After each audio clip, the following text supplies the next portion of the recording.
Christians in Nigeria are one such people group. There was a report that came out today that found that 32 Christians in Nigeria are killed every single day. 7,800 have been abducted since 2009, and 185,000 Nigerians have been killed, 125,000 Christians, and 60,000 liberal Muslims. There are 22 jihadist groups. I didn't realize this. I thought there were Boko Haram. I thought there were a few Islamic extremist groups operating in Nigeria, but 22, and they're systematically going around terrorizing Christians. It's been called a silent genocide because nobody cares, and if there are no Jews, then there's no news, and that's just the reality of how Western media often operates. And so because it's black on black violence, because it's black terrorists killing black Christians, the media is completely silent about this. And it's not just happening in Nigeria, in Mozambique, in the Congo, in Tanzania, lots of countries in Africa, you have radical jihadist groups that are killing and persecuting Christians. So Albanese, if you really cared about innocent human life, you would be taking a strong stance against radical Islamic jihadism, and that is the common thread that links Hamas, that links the groups terrorizing the Christians. People think, oh, well, you know, this is just Hamas, it's only going to affect Israel. No, radical Islam will affect all of us. It already is. So it's time we actually stand up for Christians around the world as well. Well, the problem with what's happening in Africa, I think, Freya, is that the perpetrators are followers of Islam and the victims are Christians. And that upsets the whole leftist narrative of the oppressed and the oppressor, because according to that narrative, Christians are the oppressors and Muslims typically are the oppressed. But of course, in Africa, those roles are reversed. And so the left don't want to know anything about it because it goes against the narrative. The other thing is that defending Christians for the secular left would risk endorsing views that they believe are antiquated and are oppressive. Sanctity of life, chastity, things like hierarchical social norms. And so they don't want to give moral credibility to ideas that they are repulsed by and therefore don't want to draw attention to. The only hypocrisy in that is that you can't then endorse radical Islam because it is like, you know, if you want to talk about being backwards, that's about as backwards as you can get. But of course the issue... And yet they do. Of course, and the issue has always been that they are willing to do that because they think it will help in their ultimate goal, which is the destruction of the West, or to pull apart the cultural touchstones of the West, right? The enemy of my enemy is my friend. Correct. And that's why things like this don't rate as a worldwide media issue, because fundamentally what people are looking for to drive these issues as a global agenda is something that can be linked to the West so that you can then somehow point it back to the West and say, you naughty West. So when you've got black people killing each other in Africa, it doesn't really serve their ends. I mean, you know, they're not actually concerned about the slaughter. And I'm not saying all people who've raised an issue about Palestine are not concerned about slaughter of innocent life, but I'm saying a lot of people who use these conflicts and these issues do so to push an anti-Western barrow. And so they're not interested in what's going on in Africa. I mean, even arguably, you want to talk about wars that we have an interest in, the West has an interest in, Russia and Ukraine. I mean, the resources and money that the Western world has spent on the defence of Ukraine. And does anyone talk anymore about the fact that 1 million odd people have been slaughtered in that war? I mean, you know, it's just certain conflicts and certain issues seem to come to the fore sometimes, and we just forget about the rest of it. People are being killed, genocided every day across the world, and it never rates.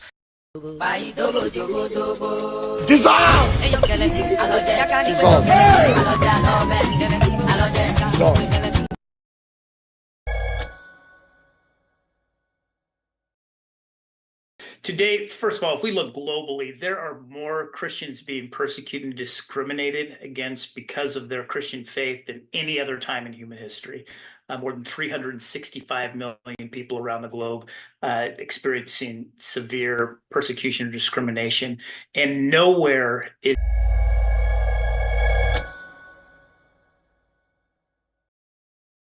Today, first of all, if we look globally, there are more Christians being persecuted and discriminated against because of their Christian faith than any other time in human history.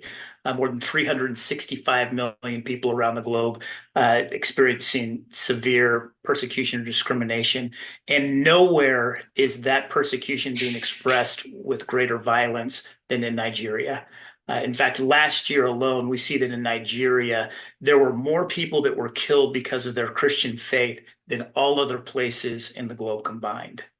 So to be specific, there were 4,998 Christians that were killed because of their faith in Nigeria last year. So unfortunately, what is happening in Nigeria is not only happening in Nigeria. So throughout sub-Saharan Africa, we are seeing an increase in violence in the persecution, and that can take the form of physical violent attacks. It can take the form of destruction of property. It can take the form of looting. There is a growing problem as Christians are forced from their homes and living in these internally displaced camps. We are seeing that there are literally thousands of individuals that are being forced to live in these tight and cramped conditions. There's thousands of people that are living under tarps with limited access to food or hygiene. In fact, you can see literally thousands of people having to share just a couple of toilets in these camps. And so the situation throughout Africa is severe, and without some type of intervention, the trend is that it is continuing to worsen.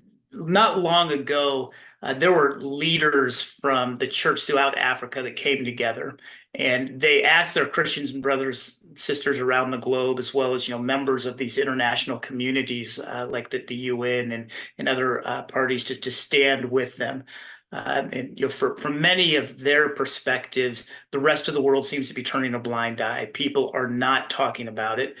People are not aware of the realities, and therefore people aren't doing anything about it. And so in response, I think that we can, as we become aware and increase that awareness, and align ourselves with our brothers and sisters and stand in solidarity with our brothers and sisters in Africa, it sends a vocal message. And that vocal message is one that, for African governments that are choosing not to or intervene and to enforce the laws that would protect the rights of these Christians that are being targeted, it sends a message that the world is watching. For other countries or the UN or other bodies involved in international aid, it can send this message that the protection of religious liberties, it needs to be considered in their strategies and in their programs. For the international Christian community, it sends a message that we need to see ourselves as one body, and perhaps even most importantly for our brothers and sisters in Africa, it sends a message that we see them and that they are not forgotten. I'd invite Christians to really do three things. First and foremost, I always invite Christians to pray. And if you go to opendoorsus.org, you'll see a number of prayer resources that can specifically allow us to lift up our brothers and sisters in Africa. And as you do so, recognize that these are things that we are not praying for our brothers and sisters in Africa. We are praying with our brothers and sisters in Africa. These are things that they specifically vocalized. So secondly, I'd invite people to sign a prayer and petition declaration. And in October of this year, Open Doors will release that on their website. And it's an opportunity to signal your intent to stand with solidarity with our brothers and sisters in Africa, to let your voice be counted with theirs. Again, we're hoping to see over 1 million people sign this petition over the course of this next year. Lastly, I would encourage Christians to use their voices, to raise their voices with friends, with families, with churches, with elected officials, to let them know that these things are important, and to invite others to participate in those same two first steps of prayer and solidarity.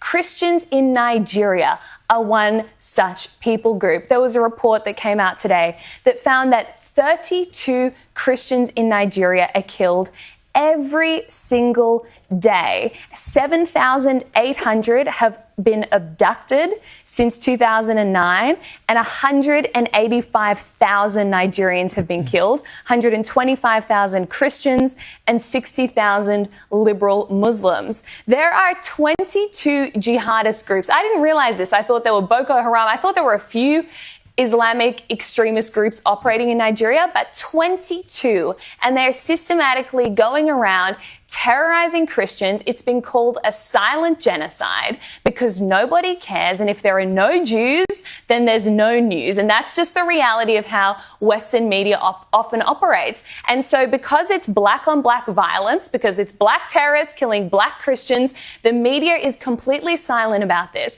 And it's not just happening in Nigeria, in Mozambique, in the Congo, in Tanzania, lots of countries in Africa, you have radical jihadist groups that are killing and persecuting Christians. So Albanese, if you really cared about innocent human life, you would be taking a strong stance against radical Islamic jihadism, and that is the common thread that links Hamas, that links the groups terrorizing the Christians. People think, oh, well, you know, this is just Hamas, it's only going to affect Israel. No, radical Islam will affect all of us. It already is. So it's time we actually stand up for Christians around the world as well. Well, the problem with what's happening in Africa, I think, Freya, is that the perpetrators are followers of Islam and the victims are Christians. And that upsets the whole leftist narrative of the oppressed and the oppressor, because according to that narrative, Christians are the oppressors and Muslims typically are the oppressed. But of course, in Africa, those roles are reversed.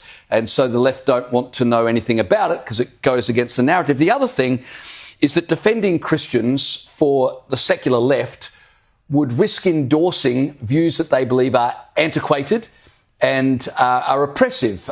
Sanctity of life, chastity, things like hierarchical social norms.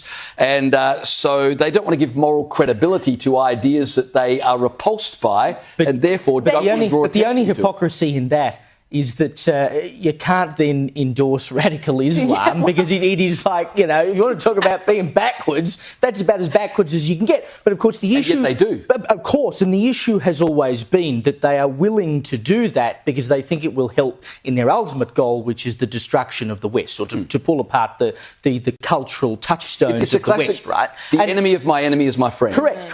And that's why things like this don't rate as a worldwide media issue, because fundamentally what people are looking for to drive these issues as a global agenda is something that can be linked to the West so that you can then somehow point it back to the West and say, you naughty West. So when you've got black people killing each other in Africa, it doesn't really serve their ends. I mean, you know, they're not actually concerned about the slaughter. And I'm not saying all people who've raised an issue about Palestine are not concerned about slaughter of innocent life. But I'm saying a lot of people who use these conflicts and these issues do so to push an anti-Western barrow. And so they're not interested in what's going on in Africa. I mean, even arguably, you want to talk about wars that we have an interest in, the West has an interest in, Russia and Ukraine. I mean, the resources and money that the Western world has spent on the defence of Ukraine. And does anyone talk anymore about the fact that 1 million odd people have been slaughtered in that war? I mean, you know, it's just certain conflicts and certain issues seem to come to the fore sometimes, and we just forget about the rest of it. People are being killed, genocided every day across the world, and it never rates.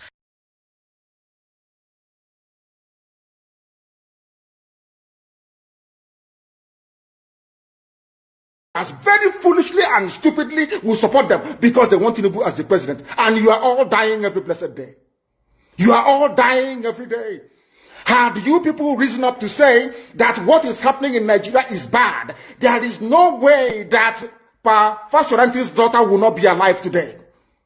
That is the price you pay for duplicity. That is the price you pay for treachery. That is the price you will continue to pay until you rise up and say, enough is enough. It is up to you to do it. You did it during NSAS. You can do it again. Can you imagine Fulani people telling you, if you remove Fulanis from Yoruba forest, imagine Fulani telling you, if you remove them from your ancestral lands, there will be war, and you are panicking. And you have not asked yourself, why are they not saying the same thing about the East? Why did they not say to Eastern Security Network? Why did they not say to me, if you don't stop evacuating Fulani terrorists from the forest, there will be war? Because they know, they understand psychologically that you don't have what it takes to resist them. Do you know why Borno State is still alive? Why you still have the Kanuri people in Borno today? Was because they resisted the Fulani centuries ago. You have to go back to history to understand how Nigeria came into existence. Fulani has been expanding from day one, from Senegambia. All the way from Senegambia, they've been expanding, and now they are in Okigwe. All the way from Senegambia. They are now in Okigwe. And you're asking us to somehow fold our hands and keep quiet because of 2023, because one idiot is going to come out to become a president, because of that rubbish, because of that nonsensical notion, we should fold our hands and wait until we are overrun by the Janjaweed from the Sahel. Is that how reasonable people think? Is that how people that wish to survive as a race, is that how they reason? It is very, very shocking that some of you do not understand what the Fulanis have in store for you. Very, very soon it is going to happen. And when it happens, your eyes will clear. And about whom you will see it very clearly. I was warning you. In 2014, 2015, 2016, they said he's a warmonger. He's a warmongering. I went to America and I told World Igbo Congress that this war you are avoiding is going to come to your villages. They said, no, it's not going to happen. What is happening today? When Yoruba was supporting the dead idiot called Buhari, did I not warn them that this evil you're supporting will consume you? They never listened. They never wanted to listen. IPOB is a terrorist group. You're trying to divide Nigeria. But Mietiala is not.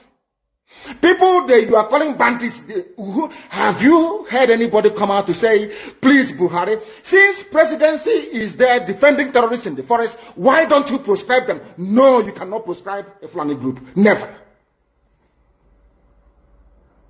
And all of you, we are supporting evil. When there is the proscribed IPOB, proscribed indigenous people of Biafra. These are Yoruba journalists writing junk. Every day they keep writing rubbish. But their land is under siege. Their land is under siege. And the Fulani will take it. It doesn't take time. So I am here today to encourage them that they must stand tall and be very strong, resolute. That is what Fulani does. They control the media. They have well-paid consultants all over the world doing their bidding for them. They have that woman at UN trying to lobby the world that everything is okay in the zoo called Nigeria. But you and I know that the zoo is not okay. You and I know the game plan of the Fulani. And what are you doing about it? Nothing. Every day you read, you lament, you complain. Every day you read, you lament. And that's all you do. That is all you do. You read, you lament, you complain. You do nothing about it. Your lives are being taken away from you. Your forests are being occupied. Your mothers are being raped. Your daughters are being abducted. And the whole national government, presidency, is supporting such people. And you're telling me that Nigeria is viably sustainable. Is that what you're telling me? That somehow this contraption is sustainable, it is viable. It can never be.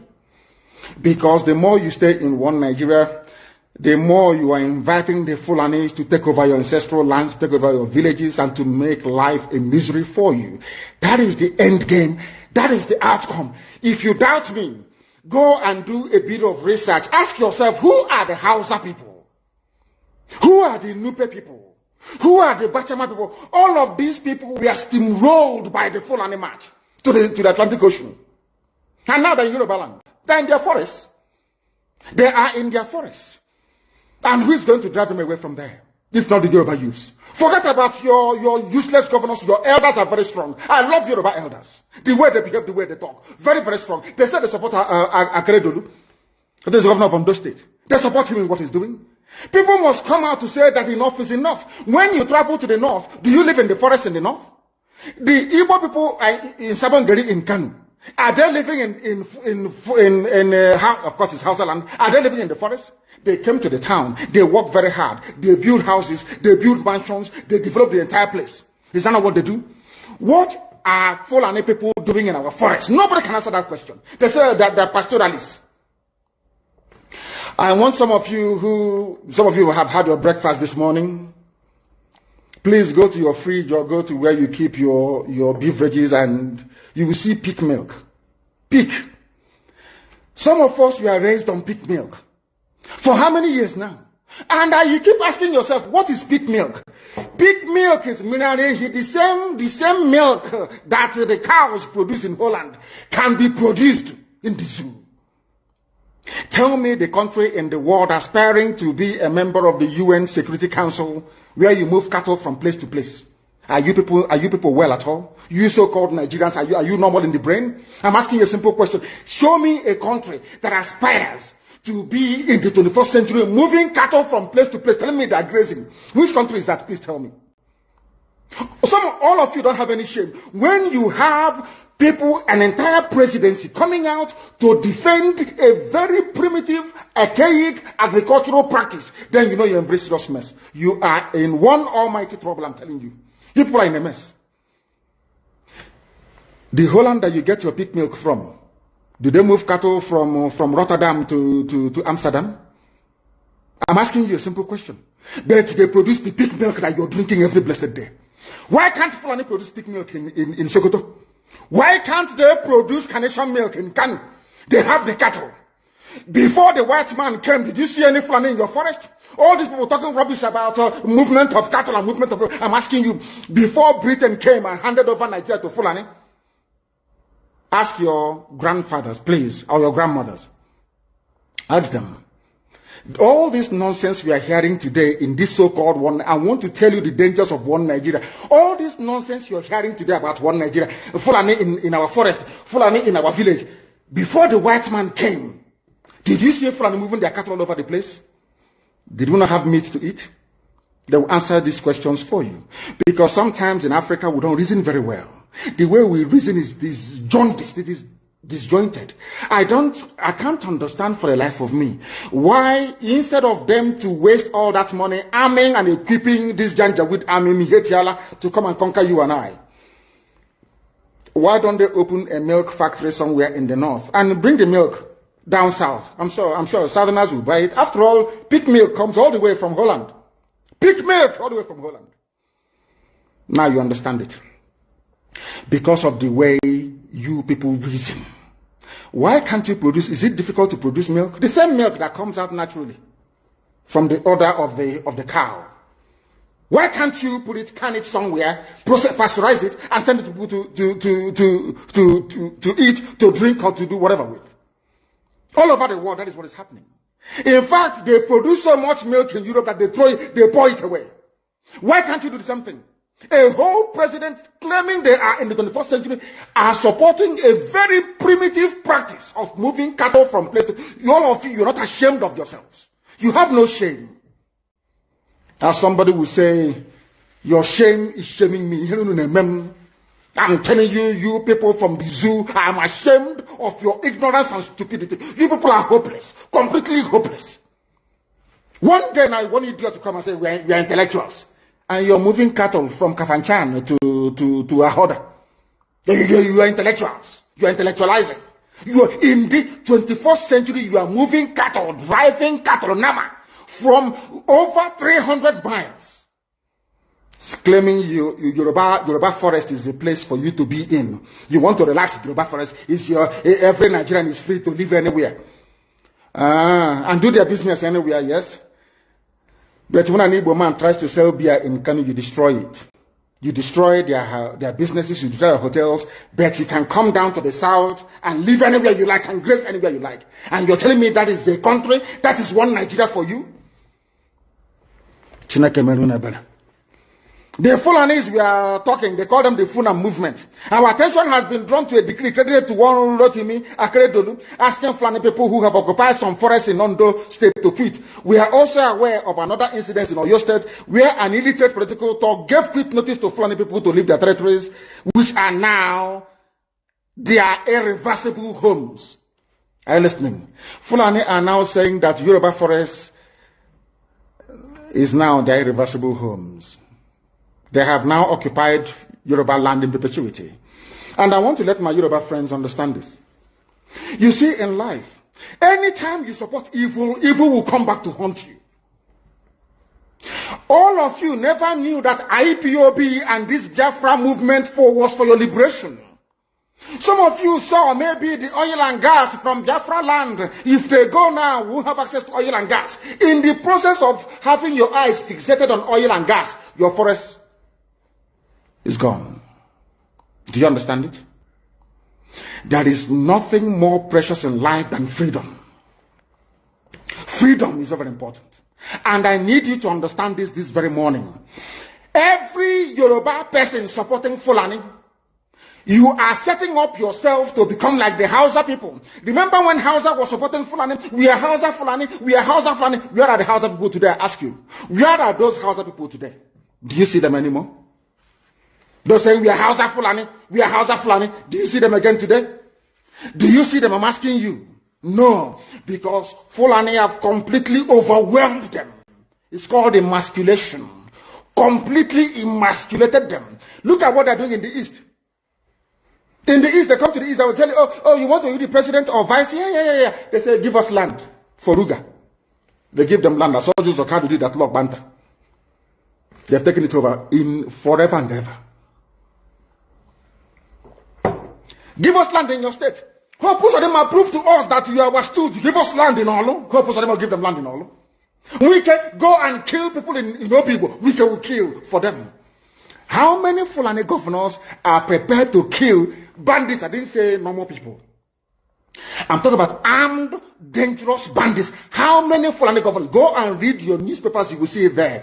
Fulani governors are negotiating with them, giving them arms, giving them vehicles, making sure that their life is no longer in misery. But they come down to the south.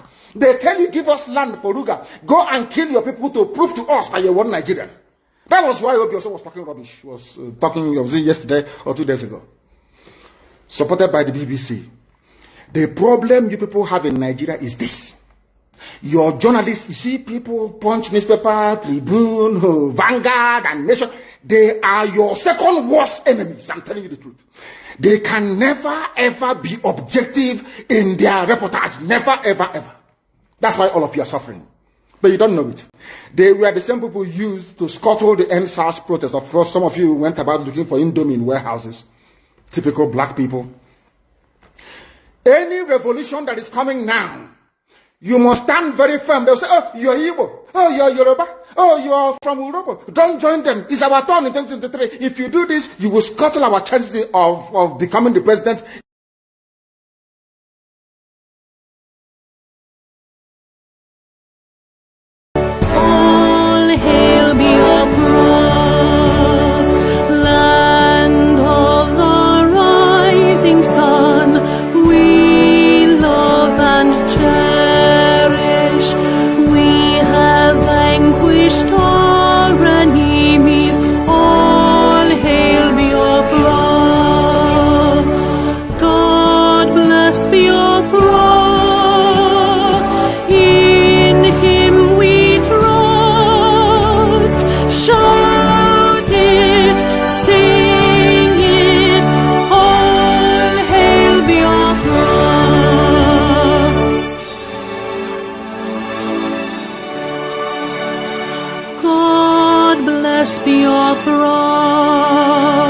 We have emerged triumphant from all our foes.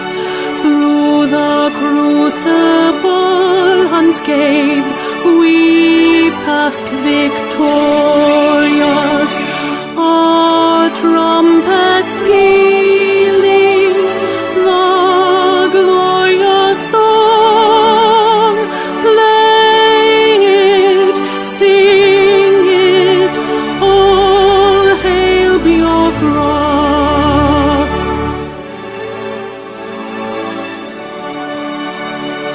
Oh, hail Biafra. We shall always remember all that perished in the struggle for our freedom.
A minute silence to the fallen heroes of Biafra. And the time starts now.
We mourn our heroes past, we celebrate them, and our heroes living as we continue to fight on to the full restoration of Biafra. Ise, Ise, Ise.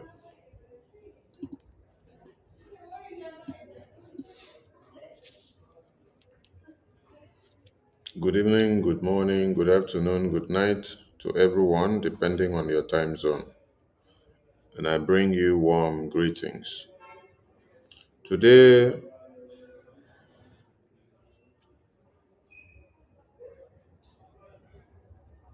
we felicitate and we congratulate the Ambazonian people.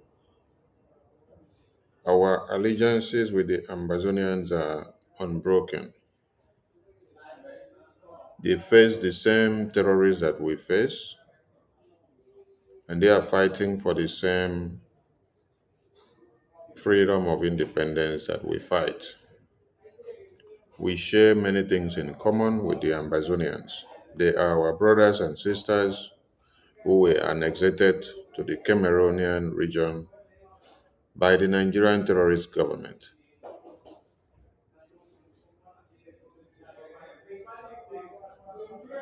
They have fought for many years and they still keep on fighting.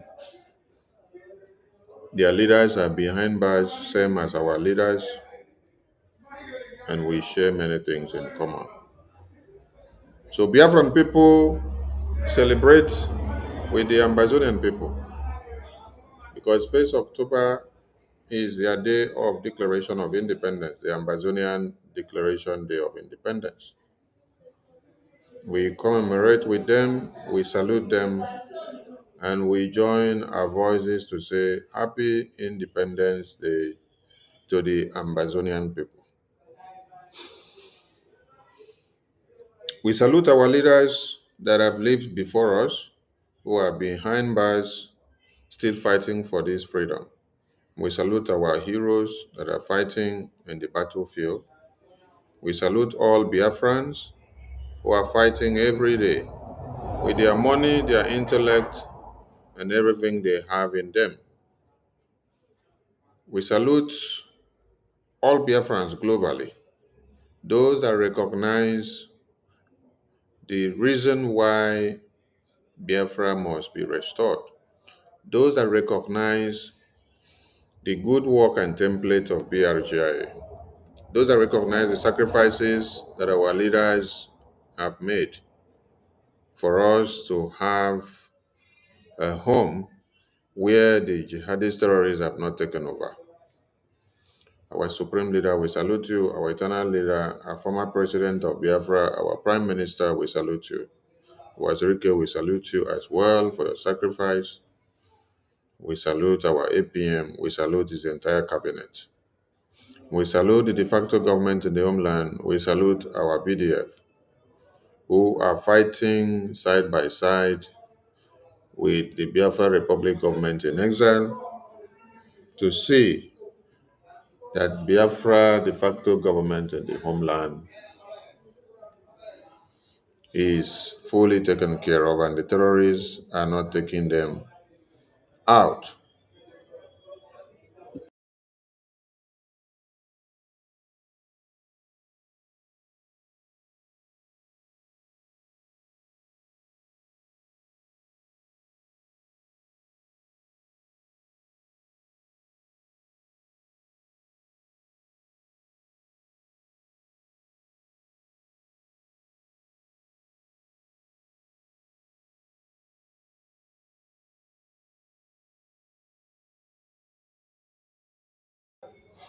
Our sacrifices are not in vain.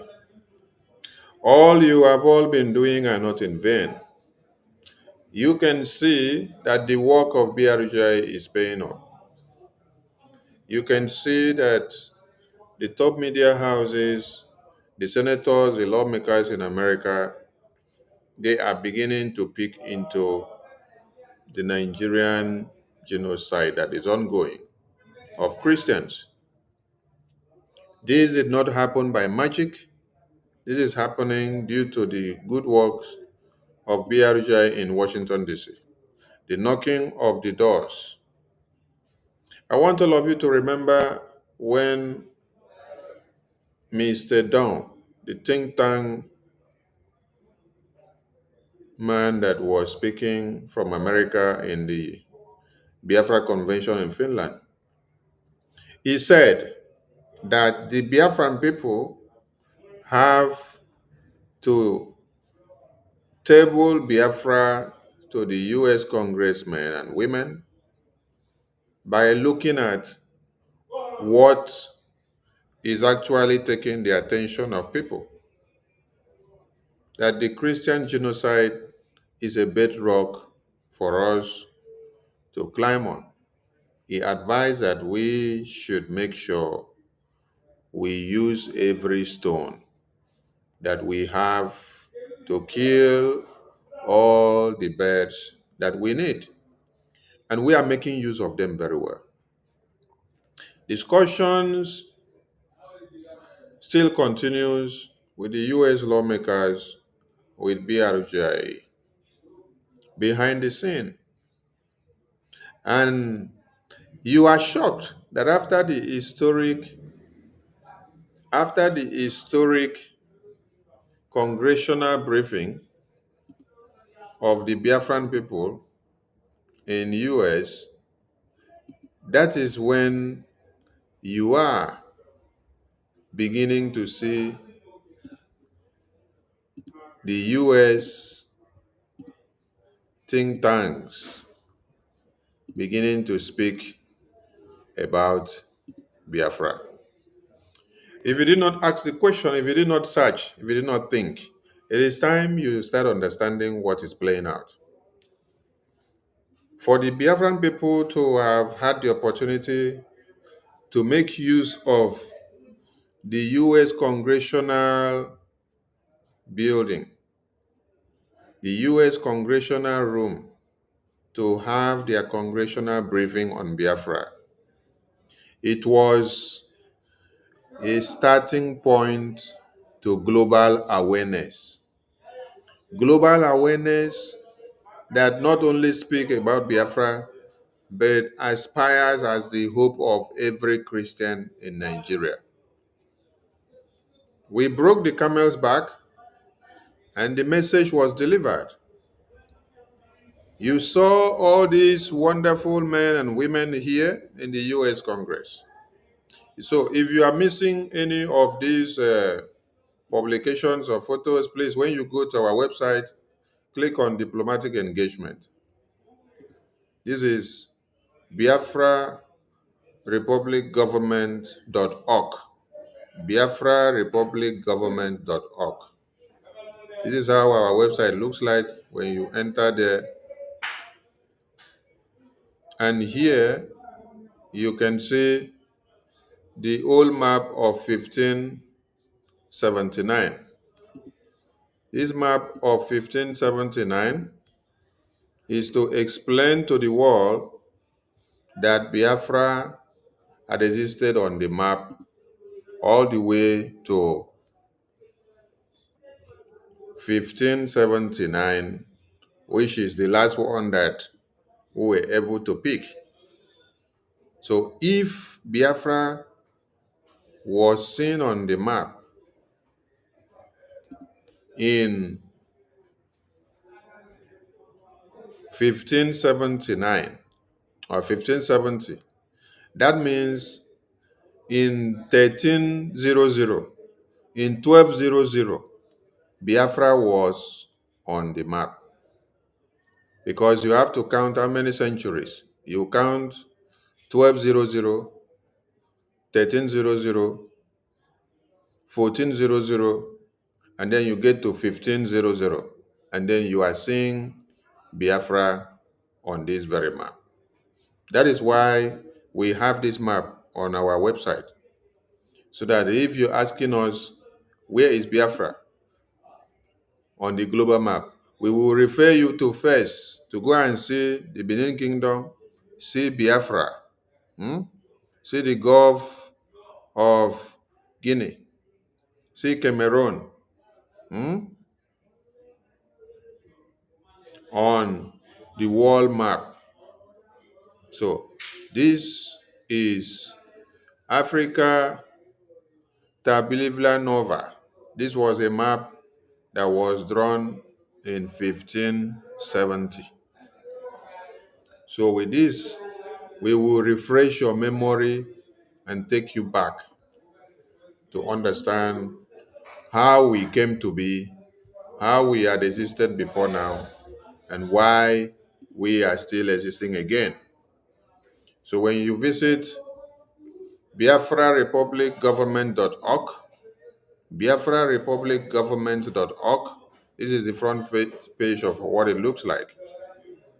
Then you click on View Daily Diplomatic Engagement, or you just come here, but click here, it will take you down here. So here you see these wonderful men and women that participated in the U.S. congressional briefing. Then you go down to see all the works and meetings that are ongoing as a diplomatic engagement of BRGIE. These are the diplomatic engagement of BRGIE in Washington, D.C. It is still happening, and it has not finished yet. It is still happening. It has not finished. So we are creating the awareness. This is the Speaker of the U.S. Congress. This is the Speaker of U.S., the number 3 man. Oh, that screen is not showing. Okay, sorry. I'm actually showing the wrong screen. Oh.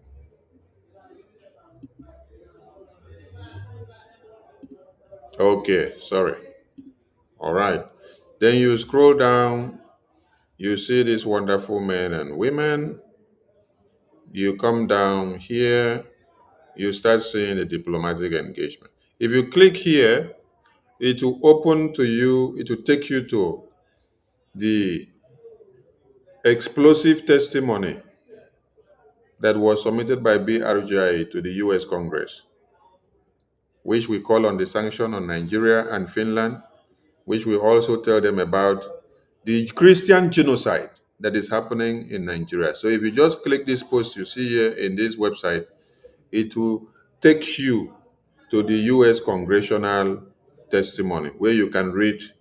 It's about how many pages? 8 pages of the congressional testimony. So if you just click this inside this website, it will take you there. Then here you come down and then you continue to see this is Ted Cruz, Senator Ted Cruz. You continue to see them, see APM having meeting with all these wonderful men in America. This is the chairman of the House Committee on Foreign Affairs in US, and it is McClever. These are all reps and senators of America. This is our wonderful Michael Rubin, who is doing the great job of putting Biafra on the paper. And this is our US congressional briefing that just concluded in Washington, D.C. Here you see all the lawmakers of America that we are meeting on our diplomatic engagement. Please, you really need to visit this website so that you can feed yourself on a daily basis. This is the current speaker of America, the number 3 man in America. This is the speaker, Mike Johnson. So, we started the discussion with the US lawmakers since September 2024, and we are still moving in. We are still going. This is Smith. We are still going. This is them, senators, lawmakers, reps of America. Our diplomatic engagement is going. This was our presidential inauguration of Donald Trump, which BRGIE was officially invited and attended. This is our Moran Global Strategies lobbying team. We keep going, and you see, and you see, and you see. This is our attorney, Dabiri, doing a great job for the Biafran people, putting Biafra on the table. And you are seeing more, and you will see more. This is our Swagalicious APM doing the work in the US Congressional Unit. This is Ted Cruz again, Senator Ted Cruz, pressing Nigerian neck, pressing Nigerian neck to make sure they let Biafra go.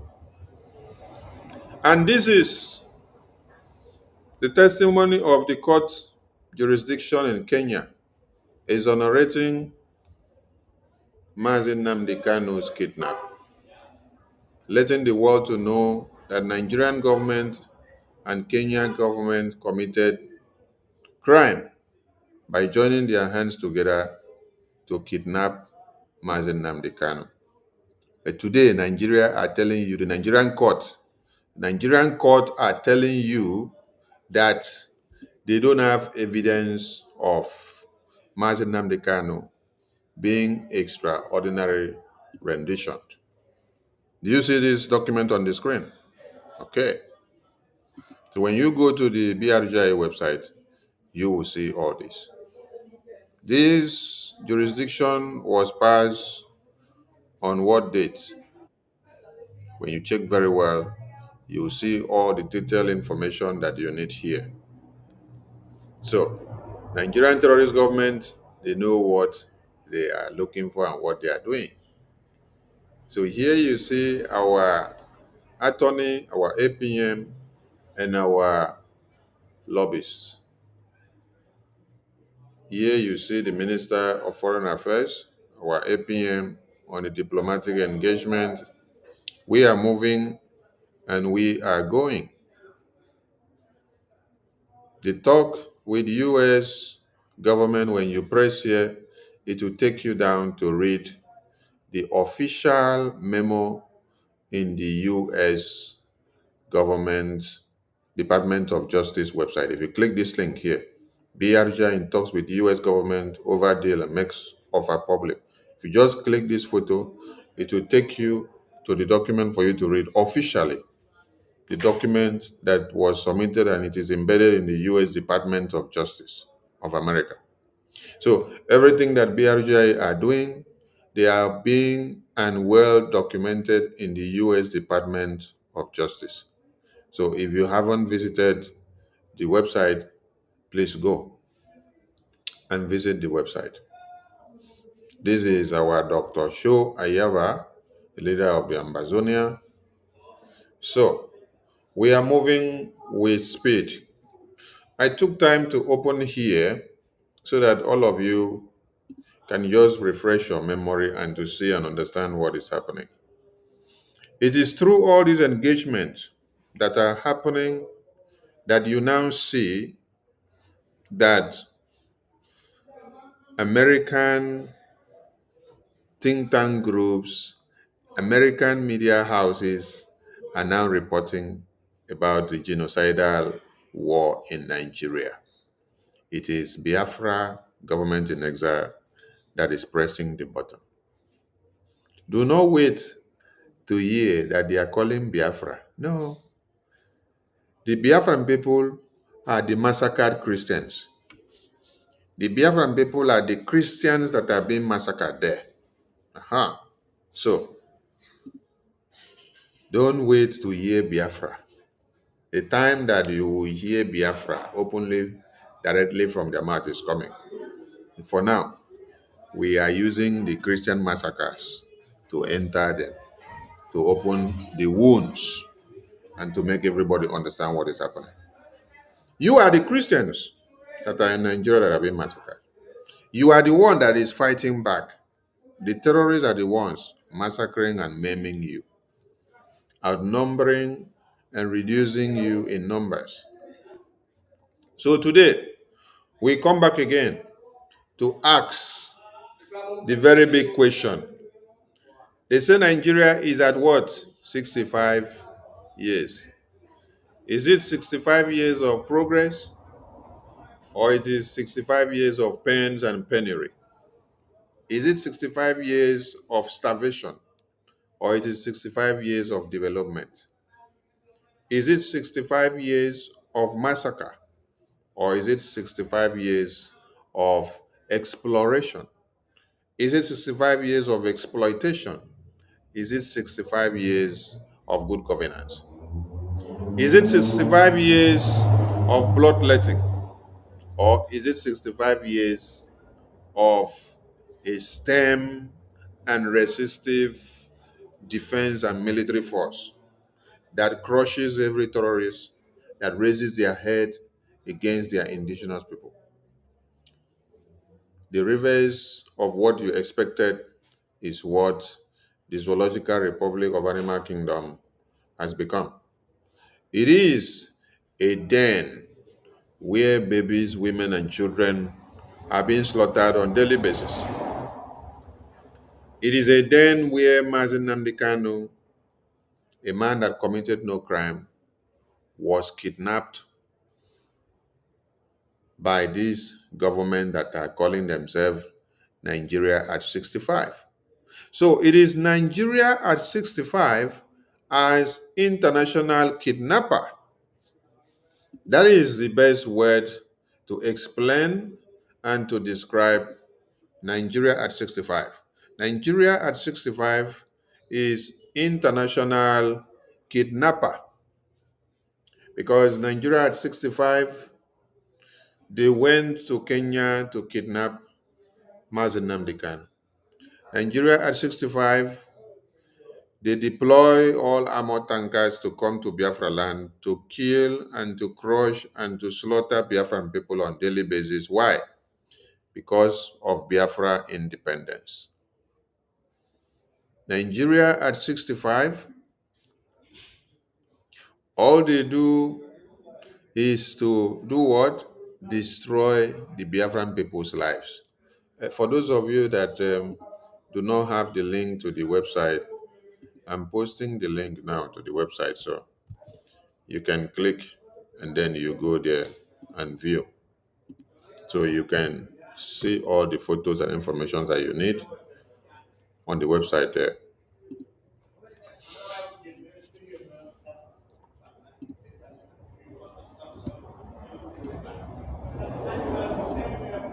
So it is Nigeria at 65 Nigeria as an international kidnapper.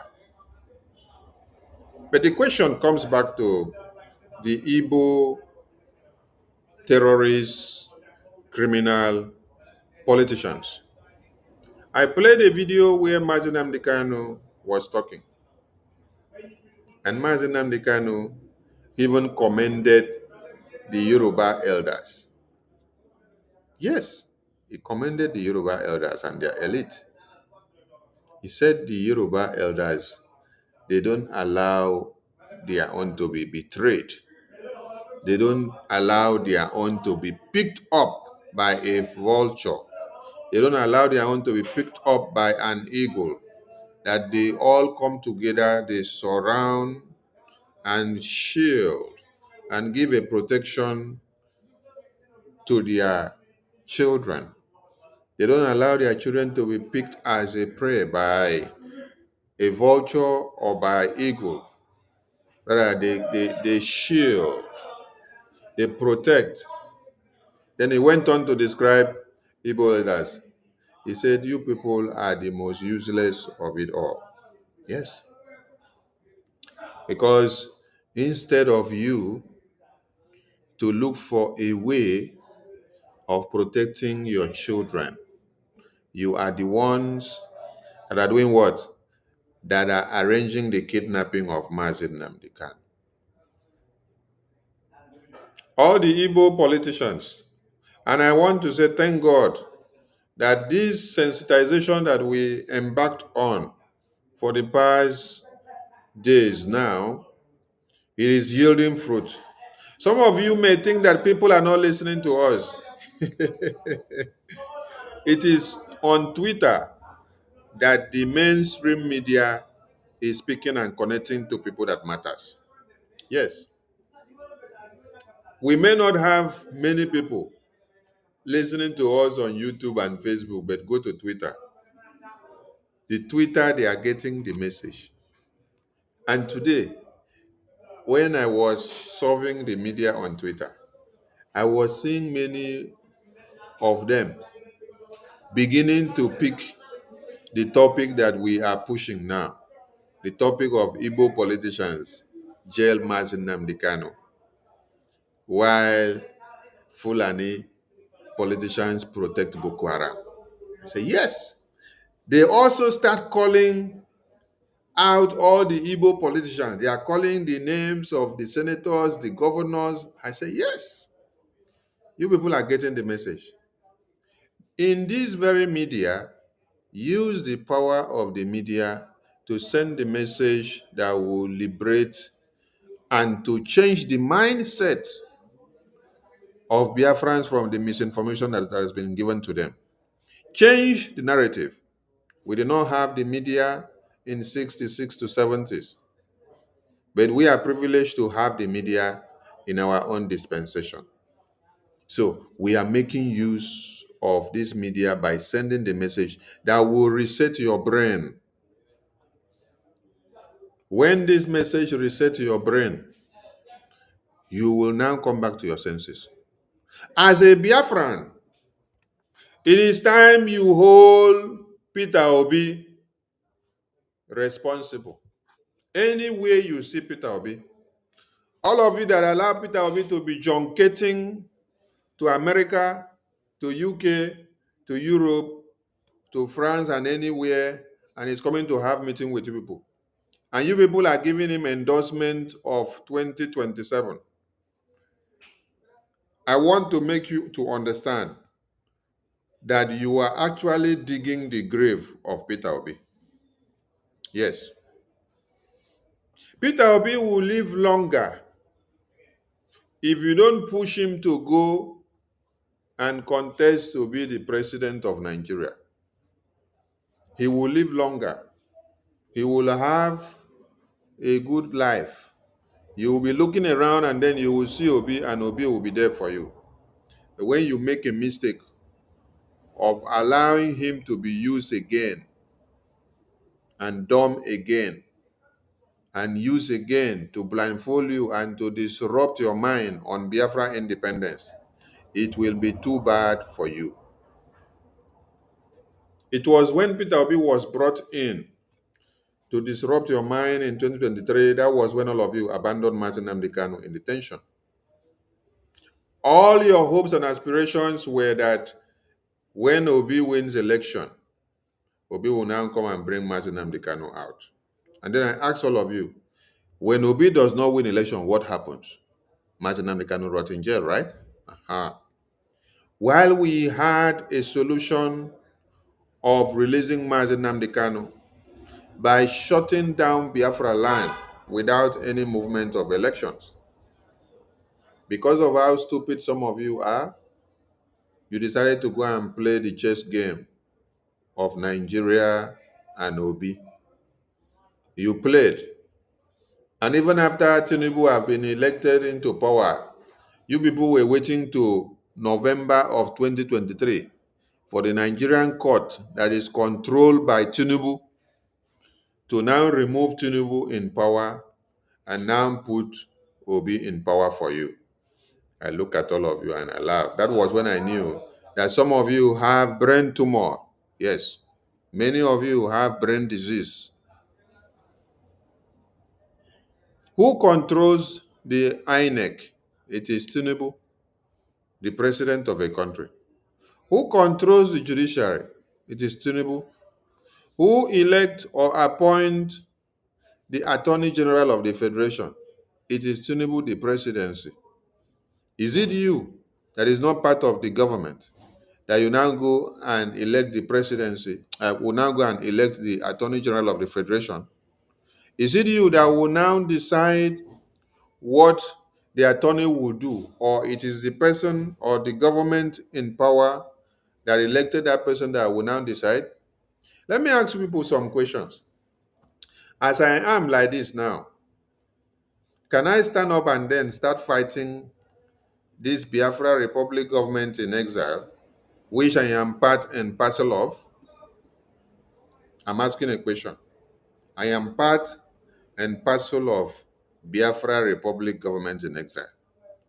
And then I was elected by Biafran people or appointed by my minister or my prime minister or my acting prime minister to be his minister of information. Can I now stand up and start fighting the prime minister and fighting his government and say I want to expose his government? Has he stopped being the prime minister? Has he stopped being the acting prime minister? Does he have the power to dissolve that my office? Does he have the power to change me from that office? He has the power because I am under him, right? Uh-huh. So if I do anyhow, I will be taken out of that office. And when I am taken out of that office, anything I say is what? Irrelevant. Him being the prime minister or the acting prime minister, he will still remain and he will re-elect another person or appoint another person and pass to the cabinet. They will cast a vote of confidence and vote the person into office. A new person is there. Has that crumbled that ministry? No. But it has crumbled my position. I'm out, right? Uh-huh. The same thing now is applicable to people that are moronic in nature. The Attorney General of Nigeria or the Attorney General of a federation or a country, he is appointed by the presidency. When that presidency appoints, you have to be loyal to that presidency that appointed you. You will not come and then be bigger than the people that appointed.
So, how will the Attorney General of the Federation be appointed into power or into office or into work, and then the Attorney General will now be the one to start disobeying the presidency? Aha. So you now think that the Attorney General will now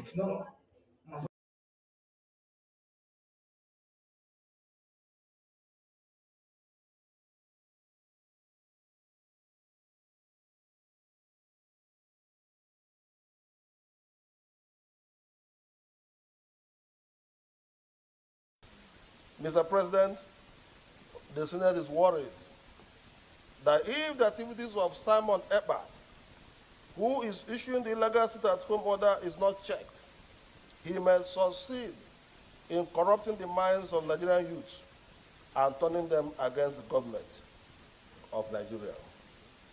Accordingly, the Senate resolved to condemn the sit-at-home in totality, as well as the nefarious activities of Simon Ekpa, who is the gang leader. Point of order, the leader of the Senate. Mr. President, the Senate is worried that if the activities of Simon Ekpa, who is issuing the illegal sit-at-home order, is not checked, he may succeed in corrupting the minds of Nigerian youths and turning them against the government of Nigeria. Accordingly, the Senate resolved to condemn the sit-at-home in totality, as well as the nefarious activities of Simon Ekpa, who is the gang leader. Point of order, the leader of the Senate. Mr. President, the Senate is worried that if the activities of Simon Ekpa, who is issuing the illegal sit-at-home order, is not checked, he may succeed in corrupting the minds of Nigerian youths and turning them against the government of Nigeria. Accordingly, the Senate resolved to condemn the sit-at-home in totality, as well as the nefarious activities of Simon Ekpa, who is the gang leader. Point of order, the leader of the Senate. Mr. President, the Senate is worried that if the activities of Simon Ekpa, who is issuing the illegal sit-at-home order, is not checked, he may succeed in corrupting the minds of Nigerian youths and turning them against the government of Nigeria. Accordingly, the Senate resolved to condemn the sit-at-home in totality, as well as the nefarious activities of Simon Ekpa, who is the gang leader. Point of order, the leader of the Senate. Mr. President, the Senate is worried that if the activities of Simon Ekpa, who is issuing the illegal sit-at-home order, is not checked, he may succeed in corrupting the minds of Nigerian youths and turning them against the government of Nigeria. Accordingly, the Senate resolved to condemn the sit-at-home in totality, as well as the nefarious activities of Simon Ekpa, who is the gang leader. Point of order, the leader of the Senate.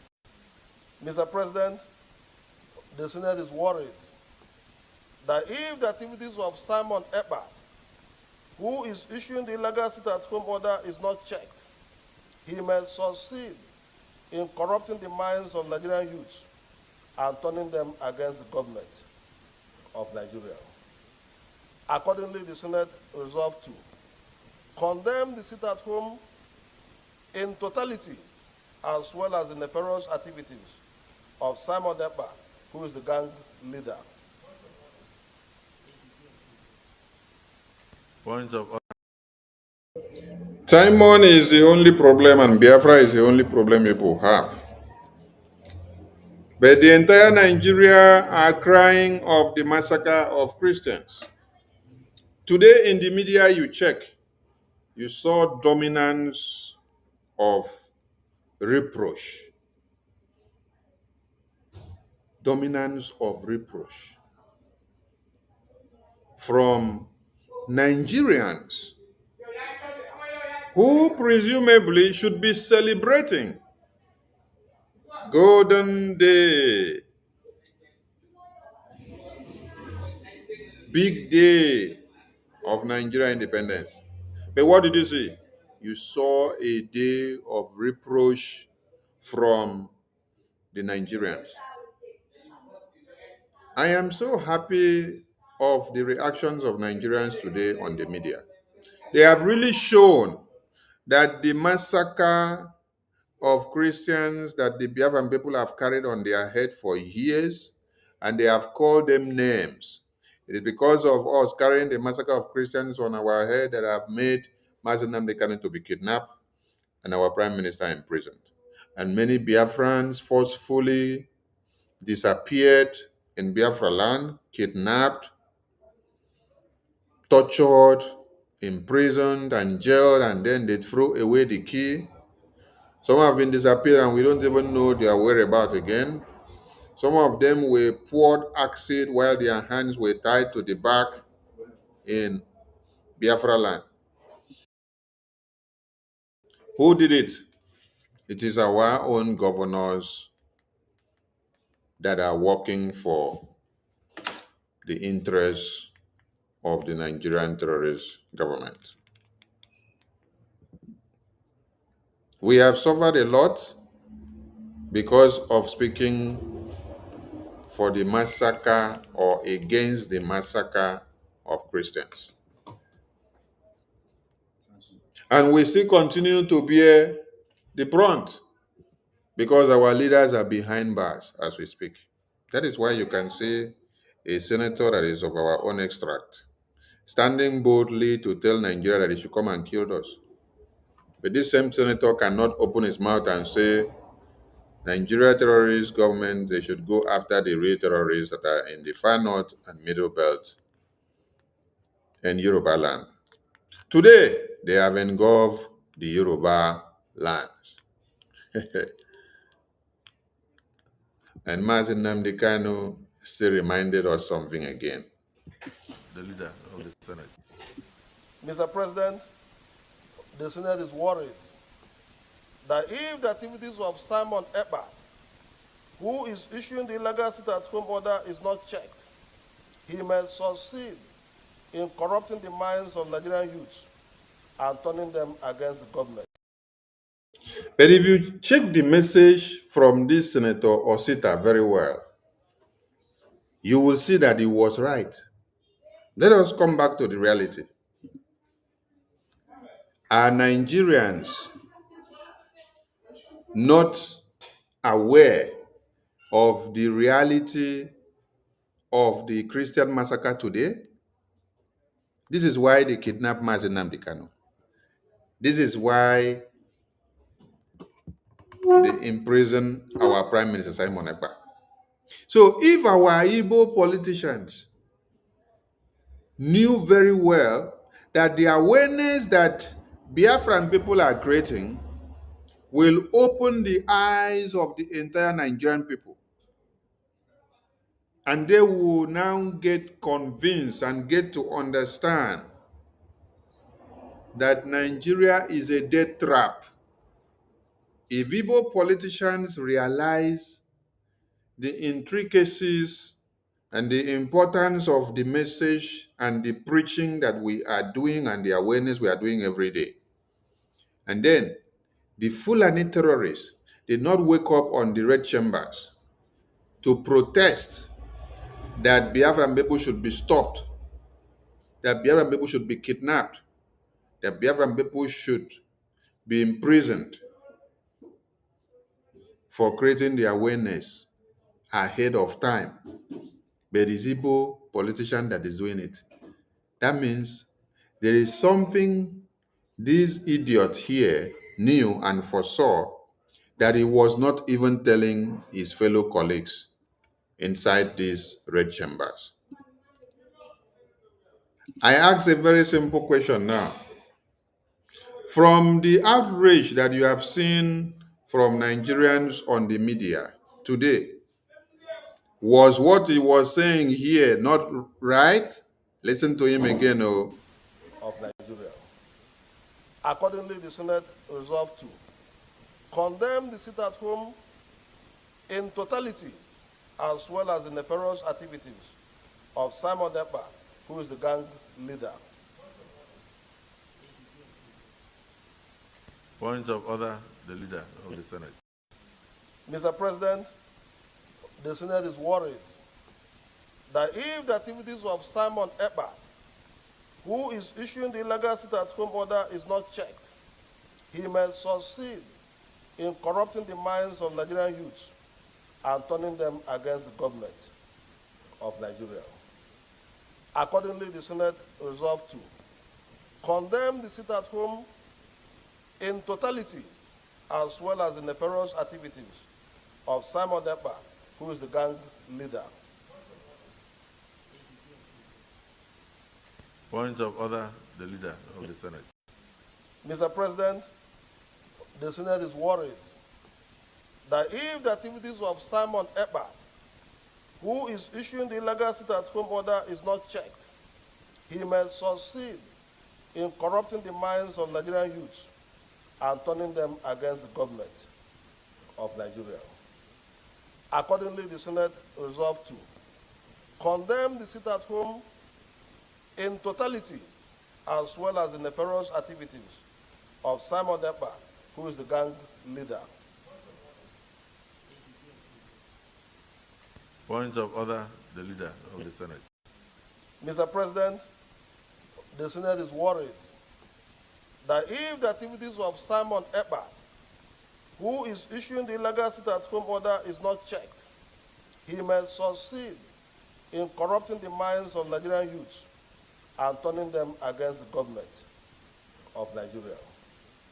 Accordingly, the Senate resolved to condemn the sit-at-home in totality, as well as the nefarious activities of Simon Ekpa, who is the gang leader. Point of order, the leader of the Senate. Mr. President, the Senate is worried that if the activities of Simon Ekpa, who is issuing the illegal sit-at-home order, is not checked, he may succeed in corrupting the minds of Nigerian youths and turning them against the government of Nigeria. Accordingly, the Senate resolved to condemn the sit-at-home in totality, as well as the nefarious activities of Simon Ekpa, who is the gang leader. Point of order, the leader of the Senate. We did not corrupt the minds of Nigerian youth. Rather, we opened the eyes and the minds of Nigerian youth. So that eye opening is what has made the Nigerian youth to now understand and see and know what is actually facing them, the reality, because they have been living in fool's paradise. Yes. While the massacre is happening in Benue, while the massacre is happening in Borno, in Zamfara, in Plateau, in Kwara, in Kaduna, in Borno, they don't make it a reality to them. That is when they give them BB Niger to start watching. That is when they give them Nollywood to start watching. I want to show us something today. Before I go to the video I want to use to explain something to Biafrans. Now, Davido is who? Nigerian celebrity, right? Davido is making so much money and is riches and became who he is. From where? From Nigerians and from Nigeria. Nigeria promoted him. Nigerians promoted him by watching his video, subscribing, and liking his music, and making his music to be their best of best. But now, do you know what happens? Now, look at what happens here. Davido now wants to create job. Davido is now going to South Africa to create a job. Davido is set to invest over $100 million approximately into his own private jet line known as Chivido Jet Line in the heart of South Africa's city, Johannesburg. This will make him the first ever artist in the world to own a private jet line. Now, creating this or putting this in Johannesburg in South Africa will create jobs for the people of South Africa. And if you will go and check that job that will be created, a Nigerian that come from Nigeria will not be able to get that job in South Africa. But South Africans and other nationals will be on the line to get that job. What stops Davido from investing this money in Nigeria? It is Nigerians that promoted his music and make him to become who he is today. Huh? Okay. If he was not into music, let him just continue with his father's wealth. Let us know that it is father's wealth that he's doing. But type on the internet Davido and look at the people that listen to Davido's music most. It is Nigerians that make it to go viral. Both on YouTube or on Facebook or on Spotify or anywhere that you're checking. It is Nigerians, people that are watching from Nigeria region that makes it to go viral more than every other thing. Now Davido is taking the job opportunity to South Africa. Why is he taking it to South Africa? He's taking it to where his business will be secured. He's taking it to where there is no jihadist terrorist that will destroy the business. He's taking it to where his business will not be ruined. He's taking it to where his mind will be stable and calm. He's taking it to where there is no insecurity. He's taking it to where he will be relaxed while enjoying his investment and while making his money. He's taking it to where everything will work out well. While you fools are singing Davido's music and clicking it and playing it every day. Oh my God. What will happen to you?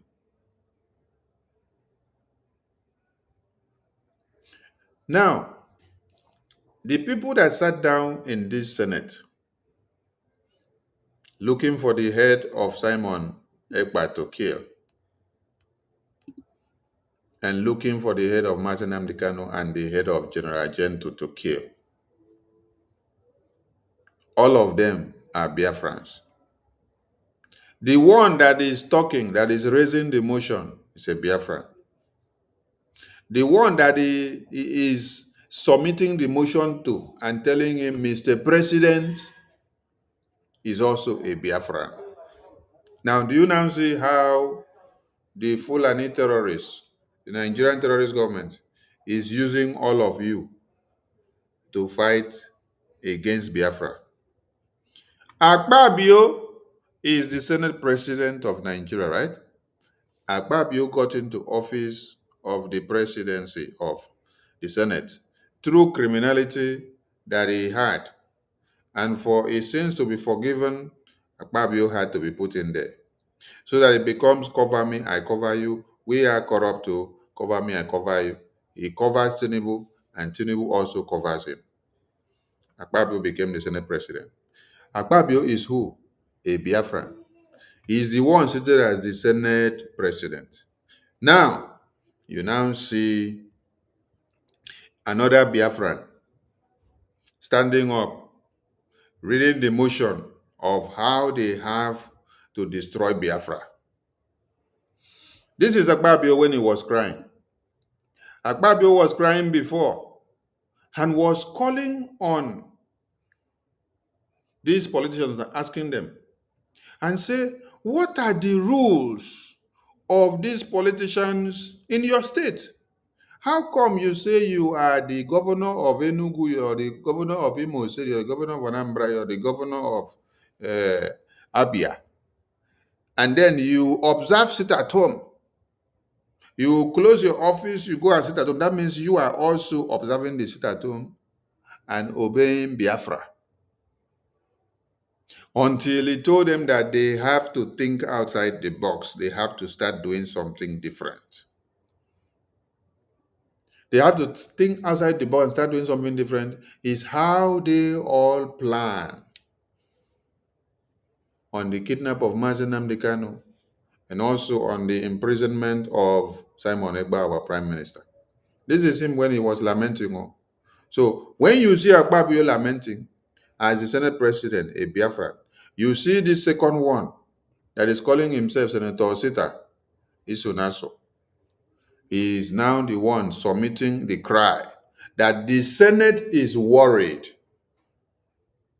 The entire Senate is worried. Their worry is that Biafra people, Simon Ekpa, Nnamdi Kanu, is opening the eyes of Nigerians to the reality of the massacre of Christians, which they have all covered, and they don't allow the international media to know what is happening.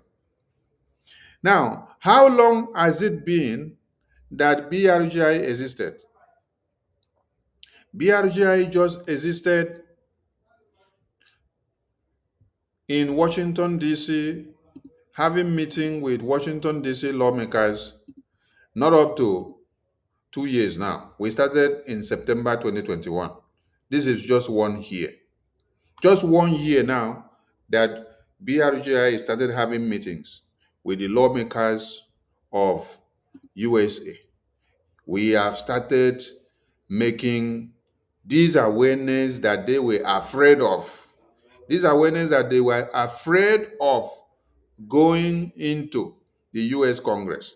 This awareness has gone into the US Congress, and the message is gaining result now. And it is not just Biafran people now that are now passing the message. The US congressmen and women are taking the message from our hand and helping us to push it down to the media. First is the media. You know, media get power. The media now start, you can see Fox News. Fox News is now talking about the massacre of the Christians. Washington Post is talking about it. A very big journalist was talking about it, Bill Miller. And then you saw Sky News talking about it. You saw Al Jazeera. CNN is shining. BBC, they are all catching in because they shame them now. This is what you heard this man say. Mr. Speaker, the Senate is worried that if they don't stop Biafra, they don't stop Simon Ekpa, they don't stop Nnamdi Kanu, if they don't stop BRGIE, we will succeed in doing what? Corrupting the Nigerian youth, their mind and brain with the truth. With the truth. They are afraid of the truth, which is power. The truth that will push everybody to stand up to face the reality. Now you can see people in the Yoruba land, they are running away from their lands. And on that very note, our PM have a message to give to them. This is our website. When you go to our website, when you click on diplomatic engagement, you will see our PM here. Click on it, you will hear what it's going to tell you. I want you to understand, it is only in Biafran land that people are not running away from their ancestral land in the entire Nigeria. In Yoruba land, people are fleeing the ancestral land. In the northeast, northwest, middle belt, people are fleeing from the ancestral land. It is only in Biafra land, and the government of Biafra made it possible. But you know what? They would like you to believe that Simon Ekpa is the cause of insecurity. No, I am the solution, and the only way they can get to you is by kicking me out of the way, which is not possible. I have come. After I'm done with Nigeria, Biafra will be free and enjoy freedom. Biafra will know the importance of freedom and what I'm doing today in 5 years to come. Thank you. Did you get the message? If you did not get the message, we will continue to educate you.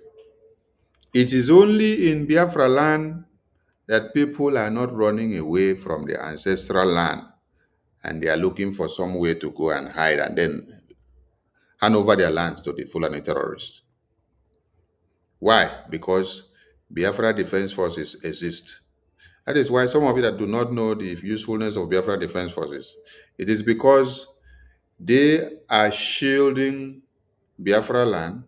They are forming a defense mechanism. They have formed a defense, a brick wall, where they don't allow the terrorists to come into Biafra land to slaughter you.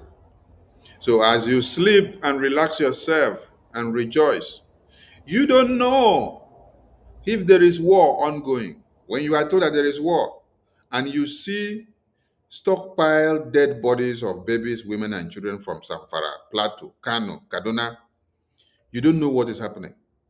You think that it is film or jokes because Biafra Defense Forces have formed a brick wall, a defensive wall, and they don't allow the same terrorists that is slaughtering people in Kaduna and Kano and Borno and Zamfara and Kwara to happen to you. You don't know the good that Biafra Defense Forces is doing to you until the day you lose them, until the day you don't see them again. This Igbo political criminal that is standing here and the Senate president that is there talking, the two of them, this one is saying the Senate is worried that Biafra people will come and expose them. Then Akpabio is saying, yes, point of order, Mr. Speaker, continue to speak because they are planning of how to quench Biafra. They don't know the usefulness of Biafra Defense Forces until we allow these terrorists to come and visit their families one after another. But we are not going to allow the terrorists to come into Biafra land because the terrorists will not go after them. They will come after the poor masses because they are the ones paying the terrorists. They will pay the terrorists. They will direct them on where to go, who to go and attack. The terrorists will pay their families because they will give the terrorists money. They will send the terrorists to come and attack the poor masses and kill the poor masses, whereby using the blood of the poor masses to glorify their attack. The governor of the state himself obeys the sit at home on Monday. And then the civil servants that work in government house obey the sit at home. And government shut down on Mondays. It means the real governor of Southeast is Simon Ekpa, ruling the Southeast from Finland. This is how they got shocked and they decided to do something. So now that Nigeria is at 65 as an international kidnapper, and Nnamdi Kanu is rotting in jail, while the northern terrorists and governors are liaising together and are buying more weapons for them, paying them more money, giving them more food, sitting down with them to discuss and talk and have good chat. A reasonable Biafran senator and politician should not be standing up to call for the head of Simon Ekpa or the head of Nnamdi Kanu or the head of the Biafra Defense Forces.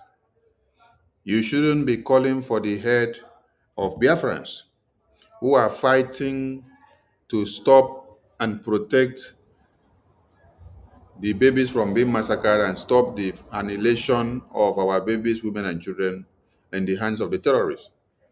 What you should be doing should have been to look for modalities of even bringing all the Biafrans together and ask them, how do we defend ourselves? That is why Mazi Nnamdi Kanu in the video I played was commending the Yoruba elders for coming together, for putting their heads together on how to stop the terrorists. Yesterday, I put a publication on the screen where 130 groups of Yorubas, elders, they came down, their senators and ministers and traditional rulers. They are planning of how to combat the terrorists that have arisen in their lands, because they can't sit back to be watching their babies and children slaughtered and their women running away from their homelands in the midnight, where they wander in the midnight and they don't know whether they are going to run into the hands of another set of terrorists that are hiding somewhere. So if you see this unity of purpose, if you see this togetherness, if you see this love and affection, if you see this consistency in the Yoruba people, their elders are the ones taking the lead, calling their youth together, calling everybody together, coming together and even writing petitions. They did not write petitions to come and stop the massacre or the terrorist invasion in Nigeria or in Biafra land or in the north. They put their region first. They said they are writing this petition for the terrorist invasion to be stopped in southwest, which is only Yoruba land. Only Yoruba land. So I want all Biafrans to start holding all the Igbo political criminals, all the Biafran political criminals, elite, accountable. Wherever you see Peter Obi, you have to hold Peter Obi and ask Peter Obi to produce Mazi Nnamdi Kanu. Wherever you see Peter Obi, it is not for you to start jumping on Peter Obi and start jubilating and glorifying him and praising him for the kidnap of Mazi Nnamdi Kanu, the imprisonment of our Prime Minister, the crushing of the Biafran people, the kidnapping of the Biafran people, the roadblocks that are implemented in Biafra land, and the subjugation that our women and children are going through. No. What you should be doing henceforth is hold Peter Obi accountable. Ask Peter Obi, Mazi Nnamdi Kanu was in detention, was kidnapped in Kenya in 2021. Then in 2023, you were brought by UK Prime Minister to switch party. You switch from PDP to Labour Party overnight. They gave you ticket to now go as presidential candidate to come and deceive Biafran people, to cajole them into believing that they should abandon Biafra and then come and support Labour Party, that is the hope of Igbo man. Yes. Then all of them went sheepishly, so that the attention on Mazi Nnamdi Kanu's release and the attention on Biafra will be quenched. You succeeded. Since you finish your shambolic campaign of presidency of 2023, have you done anything to release Mazi Nnamdi Kanu? Have you gone for his release? No. Now you are campaigning for another 2027, which you will not see. So all you people want is presidency and not the freedom of the Biafran people, not the freedom of Mazi Nnamdi Kanu. So hold Peter Obi responsible wherever you see him. Hold Peter Obi. Is no more time for political campaign. It is time for accountability. It is time to hold all of them accountable. If you want Mazi Nnamdi Kanu release, if you want our PM release, if you want Biafrans release that are captured and locked up, if you want the Biafra Defense Forces to do their work and get you Biafra tomorrow, you must start holding these, our politicians, accountable. Hold them accountable, drag them out, ask them why Fulani senators and ministers and governors will be protecting Boko Haram terrorists while they themselves will be the one to stand up on the floor of the red chambers, asking for the head of Nnamdi Kanu, asking for the head of Simon Ekpa, asking for the head of Biafra agitators, asking for the head of Biafra army. The same Biafra army, if not because of them, everybody would have been massacred in Nigeria now. Everybody in Biafra land would have been gone. It is the Biafra army that is sustaining and keeping everyone alive in Nigeria.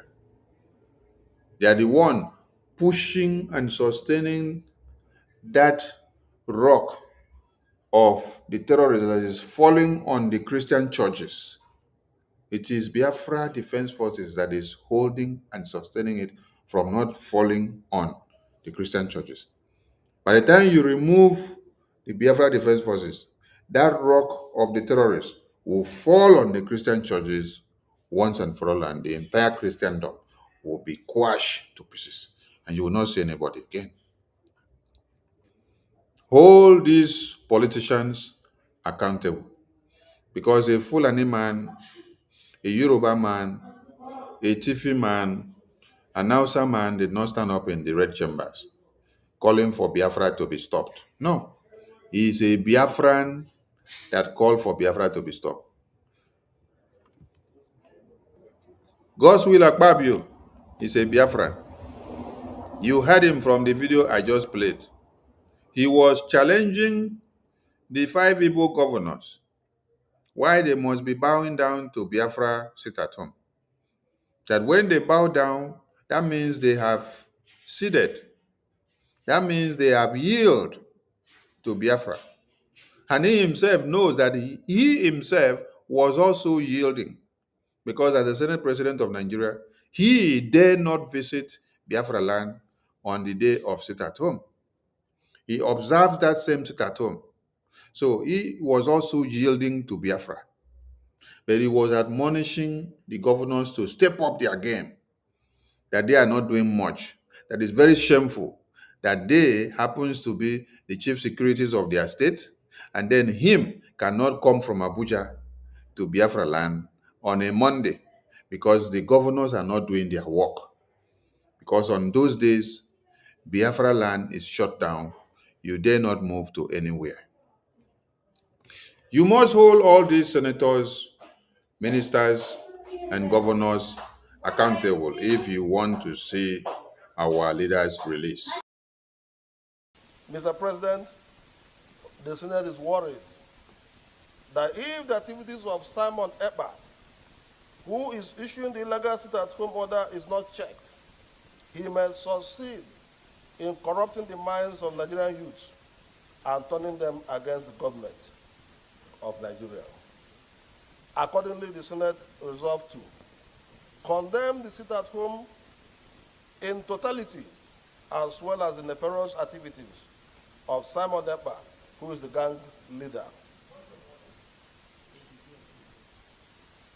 Point of order, the leader of the Senate. Mr. President, the Senate is worried that if the activities of Simon Ekpa, who is issuing the illegal sit-at-home order, is not checked, he may succeed in corrupting the minds of Nigerian youths and turning them against the government of Nigeria.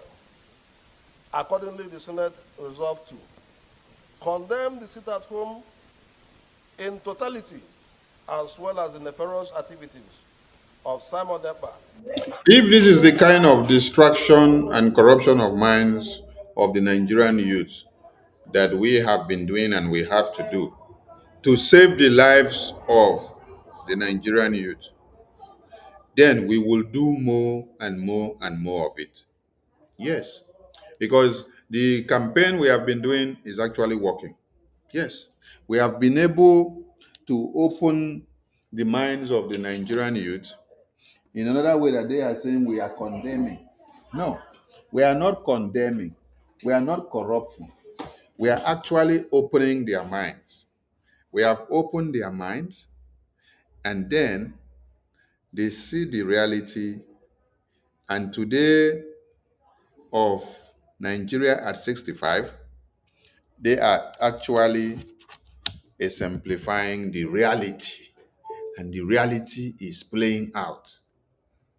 You can see the outrage in the media after the role we have played in Washington, D.C., and then we now sit back and watch how it is going. So, if this is the best way of corrupting the minds of Nigerian youth by exposing and dragging them to the reality of the atrocities of Nigerian government and the terrorists over the massacre of babies, women, and children of the Christendoms, then we are going to do more, and we will take glory in doing more and more and more and more and more and more of it. While that is ongoing, we want the Biafran people to hold the terrorist politicians that we have in our lands accountable. This is Nnamdi Kanu crying out with pain because he is so disappointed in the senators, the governors, the politicians that we had expected to be doing the same thing that Gumi and the Fulani and the northern governors and senators are doing for the northern people. Yes, I want all of you to understand that if you don't cause a problem, you will not be able to solve one. You must cause a problem to be able to solve a problem. The law of Newton says, to every force, there must be equal and opposite reaction for there to be a friction. If there is no equal and opposite reaction, the law of Newton is not satisfied. For you to make something move, that thing that is standing is a load. For that load to move, to be in motion, you have to apply a force to propel it. That force will not come from the pit. That force to propel that engine need to come from you. So you have to exert the force. So there is a problem in Nigeria, and that problem is what is making noise in the entire media now. Biafran people found the solution. And the solution is for us to do what? To get Biafra. When we get Biafra, we solve the problem. So Biafra has now become a problem to these senators and the ministers, because we have made Biafra to become a firing furnace for them. We increase the flame, the burning temperature, and the boiling temperature is increasing on a daily basis. So they have to feel the heat. We do it military-wise by standing to defend our land. We do it by opening the eyes and the minds of people in the media. And now, we take it to Washington, D.C. Now you see, the entire world are talking about it, and they are catching up with the reality. Who is the gang leader? Point of order, the leader of the Senate. Mr. President, the Senate is worried that if the activities of Simon Ekpa, who is issuing the illegal sit-at-home order, is not checked, he may succeed in corrupting the minds of Nigerian youths and turning them against the government of Nigeria. Accordingly, the Senate resolved to condemn the sit-at-home in totality, as well as the nefarious activities of Simon Ekpa, who is the gang leader. Point of order, the leader of the Senate. Mr. President, the Senate is worried that if the activities of Simon Ekpa, who is issuing the illegal sit-at-home order, is not checked, he may succeed in corrupting the minds of Nigerian youths and turning them against the government of Nigeria. The lamentation is too much. Honestly, the lamentation is too much. The lamentation is too much. And we love it when we see them lament. It means we are doing something. If you did not do something, and if you are not doing something, they will not cry over it. So their lamentation is worth it. Yes. Let us listen to this message from Nnamdi Kanu. Because Nnamdi Kanu had expected that the senators that we have, the governors that we have, the ministers that we have, that found themselves in the National Assembly of Nigeria, in the House of Reps of Nigeria, should have been talking to table the plight of the Biafran people. Rather, what they are doing is to table that Biafra people should be destroyed, while the Fulani terrorists should come into Biafra land and kill all Biafran women and children. They outrightly opened their mouth and canvassed in the Senate that our Biafran leaders should be kidnapped. They should be repatriated to Nigeria. They should be locked up, and that every Biafran should be killed.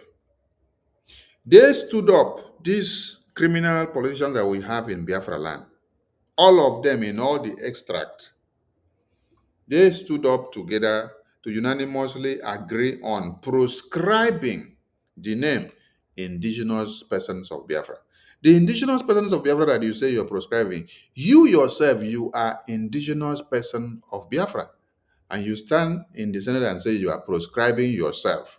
You see how foolishness works? IPOB is not just like a name of a group. No. IPOB means the indigenous persons of Biafra. I'm not talking of IPOB that you go and register it as an organization or group or entity in any place that you're living. No, I'm talking about indigenous people of Biafra that exist as Biafran people. Yes. So when you say you are doing what? You are proscribing IPOB. That means you are proscribing yourself, because you yourself, you are IPOB. Listen to Nnamdi Kanu. Because of the disappointment of these people. Some Igbo people should not have been born. That is why I hate the word IGBO. I can't stand it. The stupidity being exhibited by these people is second to none. These are the same people that killed your fathers, your mothers, your grandchildren. Even those unborn, they slaughtered everything. 6 million people. And you are giving them money. Chineke melu na ebere. Chineke na melu na ebere. Dear Lord God, have mercy on these people. Your hopelessness is staggering. Staggering. I don't believe I'm from these people. Hey. I cannot believe it. Hey, did you hear Onyendu? Onyendu say, you don't believe he's from this our tribe. Do you know why Onyendu say he doesn't believe he's from this our tribe? Because the blood that is flowing in him, the blood that is flowing in our PM, the blood that is flowing in the Biafra Defense Forces, the blood that is flowing in our APM, the blood that is flowing in all of you well-meaning Biafrans that know what Biafra means and you want Biafra, the blood that is flowing in all of you admins and reps and cabinet members of BRGIE, you are singing and speaking for freedom of the Biafran people, of our babies, women, and children. But these senators, these ministers, these governors, the reverse is the case. That's why Onyendu say, I don't believe that I am from these same people. Because if I can put my life on the line and say Biafra or nothing, how come these people will be going to the National Assembly to be asking for my head on a spike? That is why it's telling you, I don't believe that I am from these people. Yes. Dear Lord God, have mercy on these people. Your hopelessness is staggering. Staggering. I don't believe I'm from these people. I cannot believe it. That I was born in, God forbid bad thing, I can't believe it. You don't know who Buhari is? So you mean that we spent all our time stopping APC in Anambra for nothing? Some of you still went and contributed money to APC. May the good Lord have mercy upon all your wretched souls, because some of you are not worthy to be called human beings. Your stupidity is astonishing. Astonishing, I said. Great one. I have never seen such rubbish. How many Awasa people has ever contributed to any campaign led by an Igbo man? How many? God bless you, sir. God bless you. Ask them. How many Fulani man have you seen stand up in the Senate to say they must stop the Fulani terrorists? How many Fulani man? Even the governor of Kwara State today is telling you that there were no much killing like this before, or that there had been before. So they should not say that Kwara is not safer now. What are they trying to do? Because they already signed a peace deal with the Fulani terrorists. They are protecting that peace deal agreement, which the federal government have told them, do not go and destroy anything with your utterances. The governor of, Samfara, was telling you that the government of the day are paying the terrorists. They use the taxpayers' money to pay the terrorists, and the same terrorists use that money to buy more weapons to come and slaughter the babies, women, and children. This is happening in the Far North and Middle Belt and the Yoruba land. Mazi Nnamdi Kanu is asking you, Igbo politicians, Efulefus, and all the Biafran politicians, Efulefus, have you ever seen a Fulani man or an Hausa man come and support you, to come and topple him in Nigerian politics? You're carrying your children to go and sacrifice that a Fulani terrorist should kill your children so that you will become Igbo politician, Igbo presidency. Mercy upon all your wretched souls, because some of you are not worthy to be called human beings. Your stupidity is astonishing. Astonishing, I said. I have never seen such rubbish. How many Awasa people has ever contributed to any campaign led by an Igbo man? How many Awasa men has ever given money to Igbo people to run for presidency? God have mercy on your souls. Igbo people are hopeless. I don't know why I'm doing this program this evening. After reading this news today, I don't know if I'm to start crying for the ground to open us. I don't know what to feel or think. A people without honor. There is no articulated philosophy. They don't believe in anything. Money, they follow the Ekwensu. Buhari, you're contributing. Listen very, very carefully. Igbo people. Chukwa Abiyama would wipe away all of you from the face of the earth. In a few days' time, it will be next 71 years. You will no longer exist as a group of people because your hopelessness is beyond pardon. You are contributing money to Buhari's campaign. All of you were there. When it comes to your own kind, you find a voice to complain. When Nwobodo went to Jos and betrayed Ekweme, nobody condemned Nwobodo. He is there as a political chieftain in Enugu. When that same senator from Enugu voted against Anambra joining the oil producing states, nobody condemned him. But now all of you are flocking to give money to an Awasa person so they can give you Sharia law and Islamize you. All of you that gave money to APC, my prayer morning, noon, and night is that Chukwa Abia Magabuni. God will punish all of you.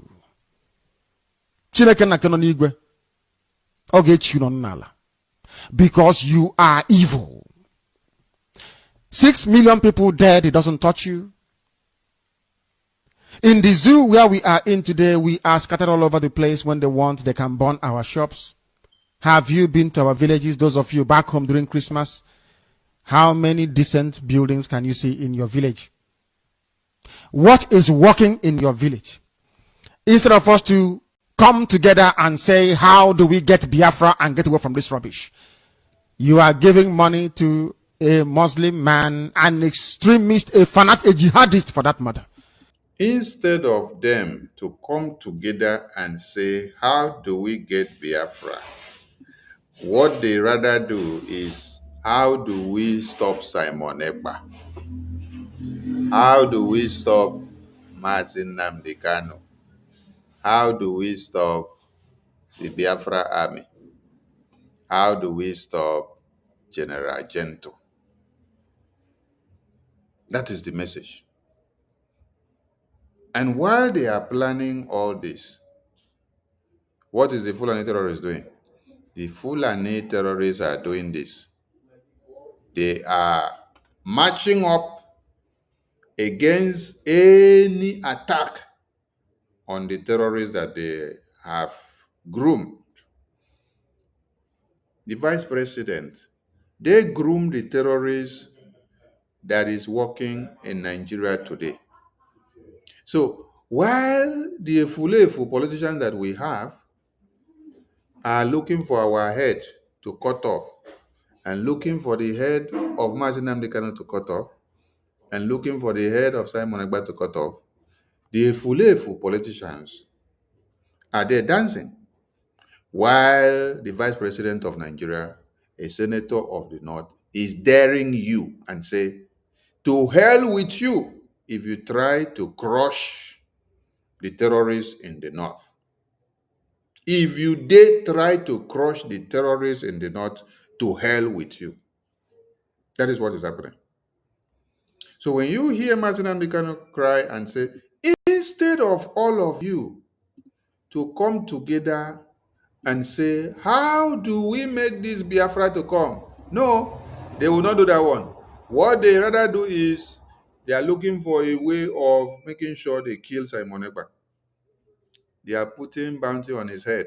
You see, what shocks some of you is that a Fulani man is not the one putting bounty on the head of Simon Ekpa. But look at what a Fulani man is doing. What a Fulani man is doing is that he is soliciting for protection to the terrorists from the North, that you dare not crush the terrorists. While a Biafran man is doing what? He's planning of how they have to kidnap Nnamdi Kanu from Kenya. He's planning of how they have to kill Simon Ekpa in Finland. He's planning of how they have to kill all the Biafra Defense Forces. He's planning of how they have to kill Sonny because Sonny is coming to talk and to expose what they are doing. He's planning of how to kill APM because APM is now the one carrying the mantle. This is what a Biafran man is doing. That is why I say, hold all the politicians from the Biafran extract accountable, because they are the problems They are the reason why Nnamdi Kanu is in detention. They oppose the release of Nnamdi Kanu. Igbo politicians. Igbo politicians oppose the release of Nnamdi Kanu. When you look at them, some of you may not understand. They are the ones that say Nnamdi Kanu should not come out from detention. If they want Nnamdi Kanu out today, they will lift their feet and tell Tinubu, you must release this man ASAP. Because they don't want him out, they are the ones telling Tinubu, you can keep him there. Let him die there. Let him be buried there. Don't allow him to move to anywhere. So these people that you see here, they are the problems of Nnamdi Kanu. Let me see if I can bring it to the screen. Some Igbo people should not have been born. That is why I hate the word IGBO. I can't stand it. The stupidity being exhibited by these people is second to none. Onyendo, wait some more. Let me bring the other screen because I want to explain something to them. I believe this one is coming out. These people you see on the screen, you see Oti, Soludo, and the other one that carry face like shit. This one, what's the name? Francis Obunna, Opus Odinjo, Peter Mba. These are the people that say if Simon Ekpa, if Nnamdi Kanu is released, they will come and finish all of them. They will not have breathing space. So they don't have to allow them to be released. They don't have to allow them to have Biafra. They don't have to allow Biafra army to get Biafra. You see? Sorry. These are the people that want Biafra dead. They want Nnamdi Kanu dead in detention. They don't want him alive. These people you see on the screen. Let's go back to Onyendo. Let him finish the other message. Because when you listen to these people, it be like say your belly. Some Igbo people should not have been born. That is why I hate the word IGBO. I can't stand it. The stupidity being exhibited by these people is second to none. These are the same people that killed your fathers, your mothers, your grandchildren. Even those unborn, they slaughtered everything. 6 million people. And you are giving them money. Chineke meluna bere. Chineke na meluna bere. Dear Lord God, have mercy on these people. Your hopelessness is staggering. Staggering. I don't believe I'm from these people. I cannot believe it. That I was born in, God forbid bad thing, I can't believe it. You don't know who Buhari is? So you mean that we spent all our time stopping APC in Anambra for nothing? Some of you still went and contributed money to APC. May the good Lord have mercy upon all your wretched souls, because some of you are not worthy to be called human beings. Your stupidity is astonishing. Astonishing, I said. I have never seen such rubbish. How many Awasa people has ever contributed to any campaign led by an Igbo man? How many Awasa men has ever given money to Igbo people to run for presidency? God have mercy on your souls. Igbo people are hopeless. I don't know why I'm doing this program this evening. After reading this news today, I don't know if I'm to start crying for the ground to open us. I don't know what to feel or think. A people without honor. There is no articulated philosophy. They don't believe in anything. A Ekwensu potassium handicrafts money, they follow the Ekwensu. You don't know who Buhari, your control. Listen very, very carefully. Igbo people. Chukwu Abiyama would wipe away you, all of you, from the face of the earth. In a few days' time, to be next 71 years. You will no longer exist as a group of people because your hopelessness is beyond pardon. You are contributing money to Buhari's campaign. All of you were there. When it comes to your own kind, you find the voice to complain. When Nwobodo went to Jos and betrayed Ekwueme, nobody condemned Nwobodo. He is there as a political chieftain in Enugu. When that same senator from Enugu voted against Anambra joining the oil producing states, nobody condemned him. But now all of you are flocking to give money to an Awasa person so they can give you Sharia law and Islamize you. All of you that gave money to APC, my prayer morning, noon, and night is that God will punish all of you.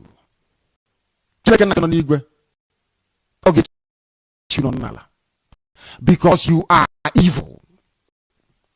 6 million people dead, it doesn't touch you.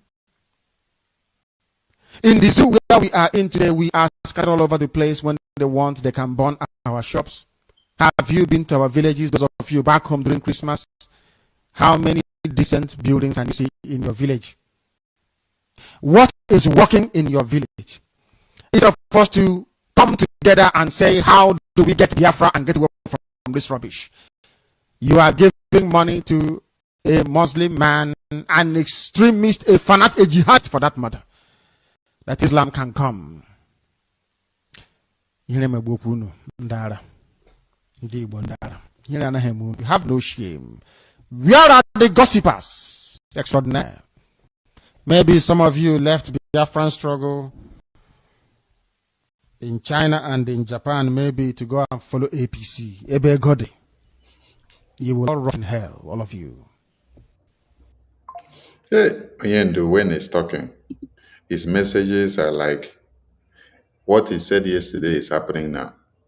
He said maybe some of you left Biafran struggle to go and join APC and PDP political party.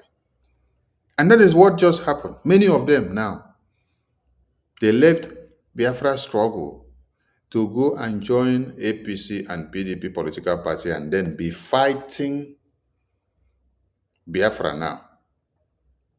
If you see Kenka and the rest of them, they are fighting against Biafra now. They are not just fighting against Biafra, they are fighting against Nnamdi Kanu. They want Nnamdi Kanu to be imprisoned, for him to rot in jail. That is what they are doing now. They have embarked on a massive propaganda to feed the media and to destroy the minds of people against Biafrans and the Biafran struggle. But you know one thing that I love? Truth stands the test of time. Any Nigerian that you are deceiving now, and you have been deceiving for the past 5 or 3 years, you are actually wasting your time because they are beginning to see the reality of the messages that Nnamdi Kanu was preaching and the messages that we have been preaching. They are seeing the reality now in their very before. They are seeing it. They are seeing it now in their very before. They are seeing it now. So you may continue to do the propaganda the way you want to do it against Biafran people. The more you do it, the more you are helping us. The more you are helping us to climb the ladder and the radar. I salute all Biafrans. Today we don't have much time for calling in and for people to come into the studio because we started late. because of many other engagements. So tomorrow I may come earlier than usual to start. The message must be passed. We must continue the awareness. We must create this awareness. We must make everybody to understand and ask the questions. Ask these politicians, where is Nnamdi Kanu? What did he do to you people that you decide to kill him? Where is our Simon Ekpa, our Prime Minister? Where are all Biafrans that people have kidnapped and killed? Where are our Biafra defense forces that you are going after them? Why don't you go after the Fulani terrorists that are buying and unaliving people on daily basis? On daily basis, Fulani terrorists are killing people in the north, the middle belt, and everywhere. Why don't you go for them? I want every Biafran, whether you love Sonny or you don't love Sonny or you don't love to hear my voice, the message you should carry going forward is Igbo politicians jailing Nnamdi Kanu in detention, while Fulani politicians are protecting Boko Haram. So ask Igbo politicians to release Nnamdi Kanu and give to you. If they don't release him, go and engage them. Engage them in their houses, engage them in their offices, take the message to them, engage them wherever you see them. Don't exclude their family members when you're engaging them. Engage them with all their families. Because if my father is killing babies, women, and children, and I don't tell my father that what you're doing, you're annihilating a generation, the curses that will go on my father will also transcend onto me. So their families must also be held accountable. Don't let any of them out. Go after all of them and ask them for Nnamdi Kanu. Ask them for our Prime Minister. Ask them for Biafrans that they have killed. Because our problem is not the Fulani terrorists from the north. It is rat we know the route to your room that will bring rat we no route to your room from outside. Now the one wey dey house, na im go bring the one wey no road, come show road inside your house. So who know road come reach inside our room? Who know road come reach inside our village? Now these are our Igbo politicians. Now these are our Biafran politicians. So we have to drag them out. Let them come and tell us and show us the crime we've committed. They should produce our leaders, produce our Biafran people that they have massacred. They should produce everything that belongs to the Biafran people. Hold Peter Obi wherever you see him. It is no more time to celebrate Peter Obi when you see him. It is to hold him accountable. Hold Soludo when you see him. Hold Peter Mba when you see him. Hold Abaribe when you see him. Hold, what's the other one name? Let me see if I can bring their stupid faces to the screen. Hold all these idiots accountable. They are the problems that you have. Look at them there. Hold all of them accountable. These people here. Alex Oti, Soludo, Francis Ogbonna, Usodimma, Peter Mba, Enyin Nanya Baribe, this Osita Isunaso, and every other senators and ministers that you know, hold them accountable to release Nnamdi Kanu for you. They are the ones holding Nnamdi Kanu, not the Yoruba politicians, not the Fulani politicians, not the presidency of Nigeria. These are the people that are telling the presidency and the Fulanis and the DSS not and the court not to release Nnamdi Kanu. Look at them here. These are the people.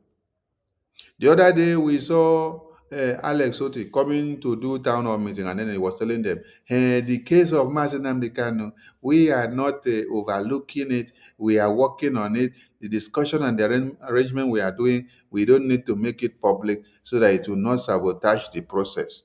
They are not doing any process to release Nnamdi Kanu. Rather, they are tightening up the process. They are tightening up the process so that nothing will allow him to be released. Even as they hear that he is dying in health and needs to be taken to hospital, they went back. The doctor, the court wanted to release Nnamdi Kanu. They went and met the DSS. They met the presidency. They called the chief judge and told the chief judge not to do any mistake of releasing Nnamdi Kanu. That they should lock him down. They should not release him. So hold all these senators, all these governors, all these ministers accountable. Abaribe is there. Where is him? Abaribe is there. Look at him there. Hold Baribe, hold all of them, all the senators that are from the Biafran extract.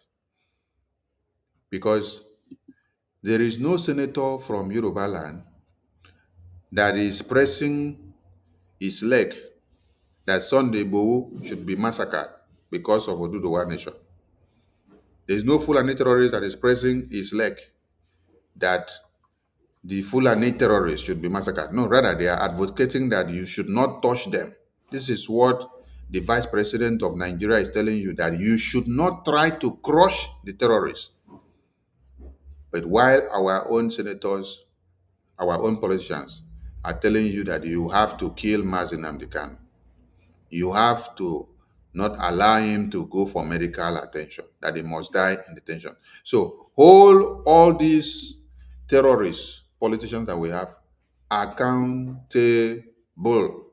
It is not the Fulani that is holding Nnamdi Kanu. It is these politicians that we have. Hold them accountable. Put them fire on their nyash. Hold somebody accountable does not mean that you just look at him and let him go. No. Hold them to ransom.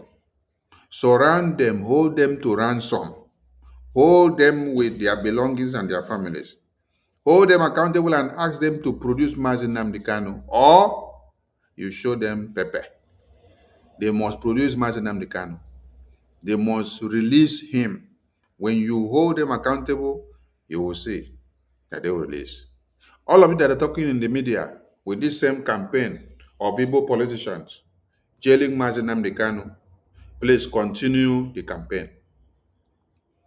And don't do the mistake of when you go to talk, you start praising one governor, or you start praising one senator or one minister. Don't praise any of them, because they are one and the same thing.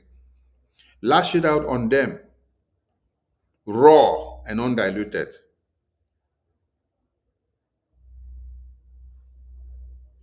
Continue the awareness. Let this message continue to sink in so that they will release Nnamdi Kanu. I salute all Biafrans, and I thank you all for all you're doing. Let the good work continue. Igbo politicians, they are the problems of Biafra. They are the problems of Nnamdi Kanu. They are problems of Simon Ekpa.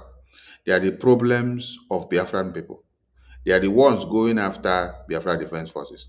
They are the ones bringing the terrorist foot soldiers and the armored tankers to come and bomb Biafra land because of Biafra independence. It is not the senators of the north, or from Yoruba, or from Ekiti, or from Middle Belt. It is these Igbo politicians. So hold them accountable if you want to see Nnamdi Kanu, and stop making noise on the media and lamenting on the Fulani. No, hold your leaders accountable. And see you all tomorrow.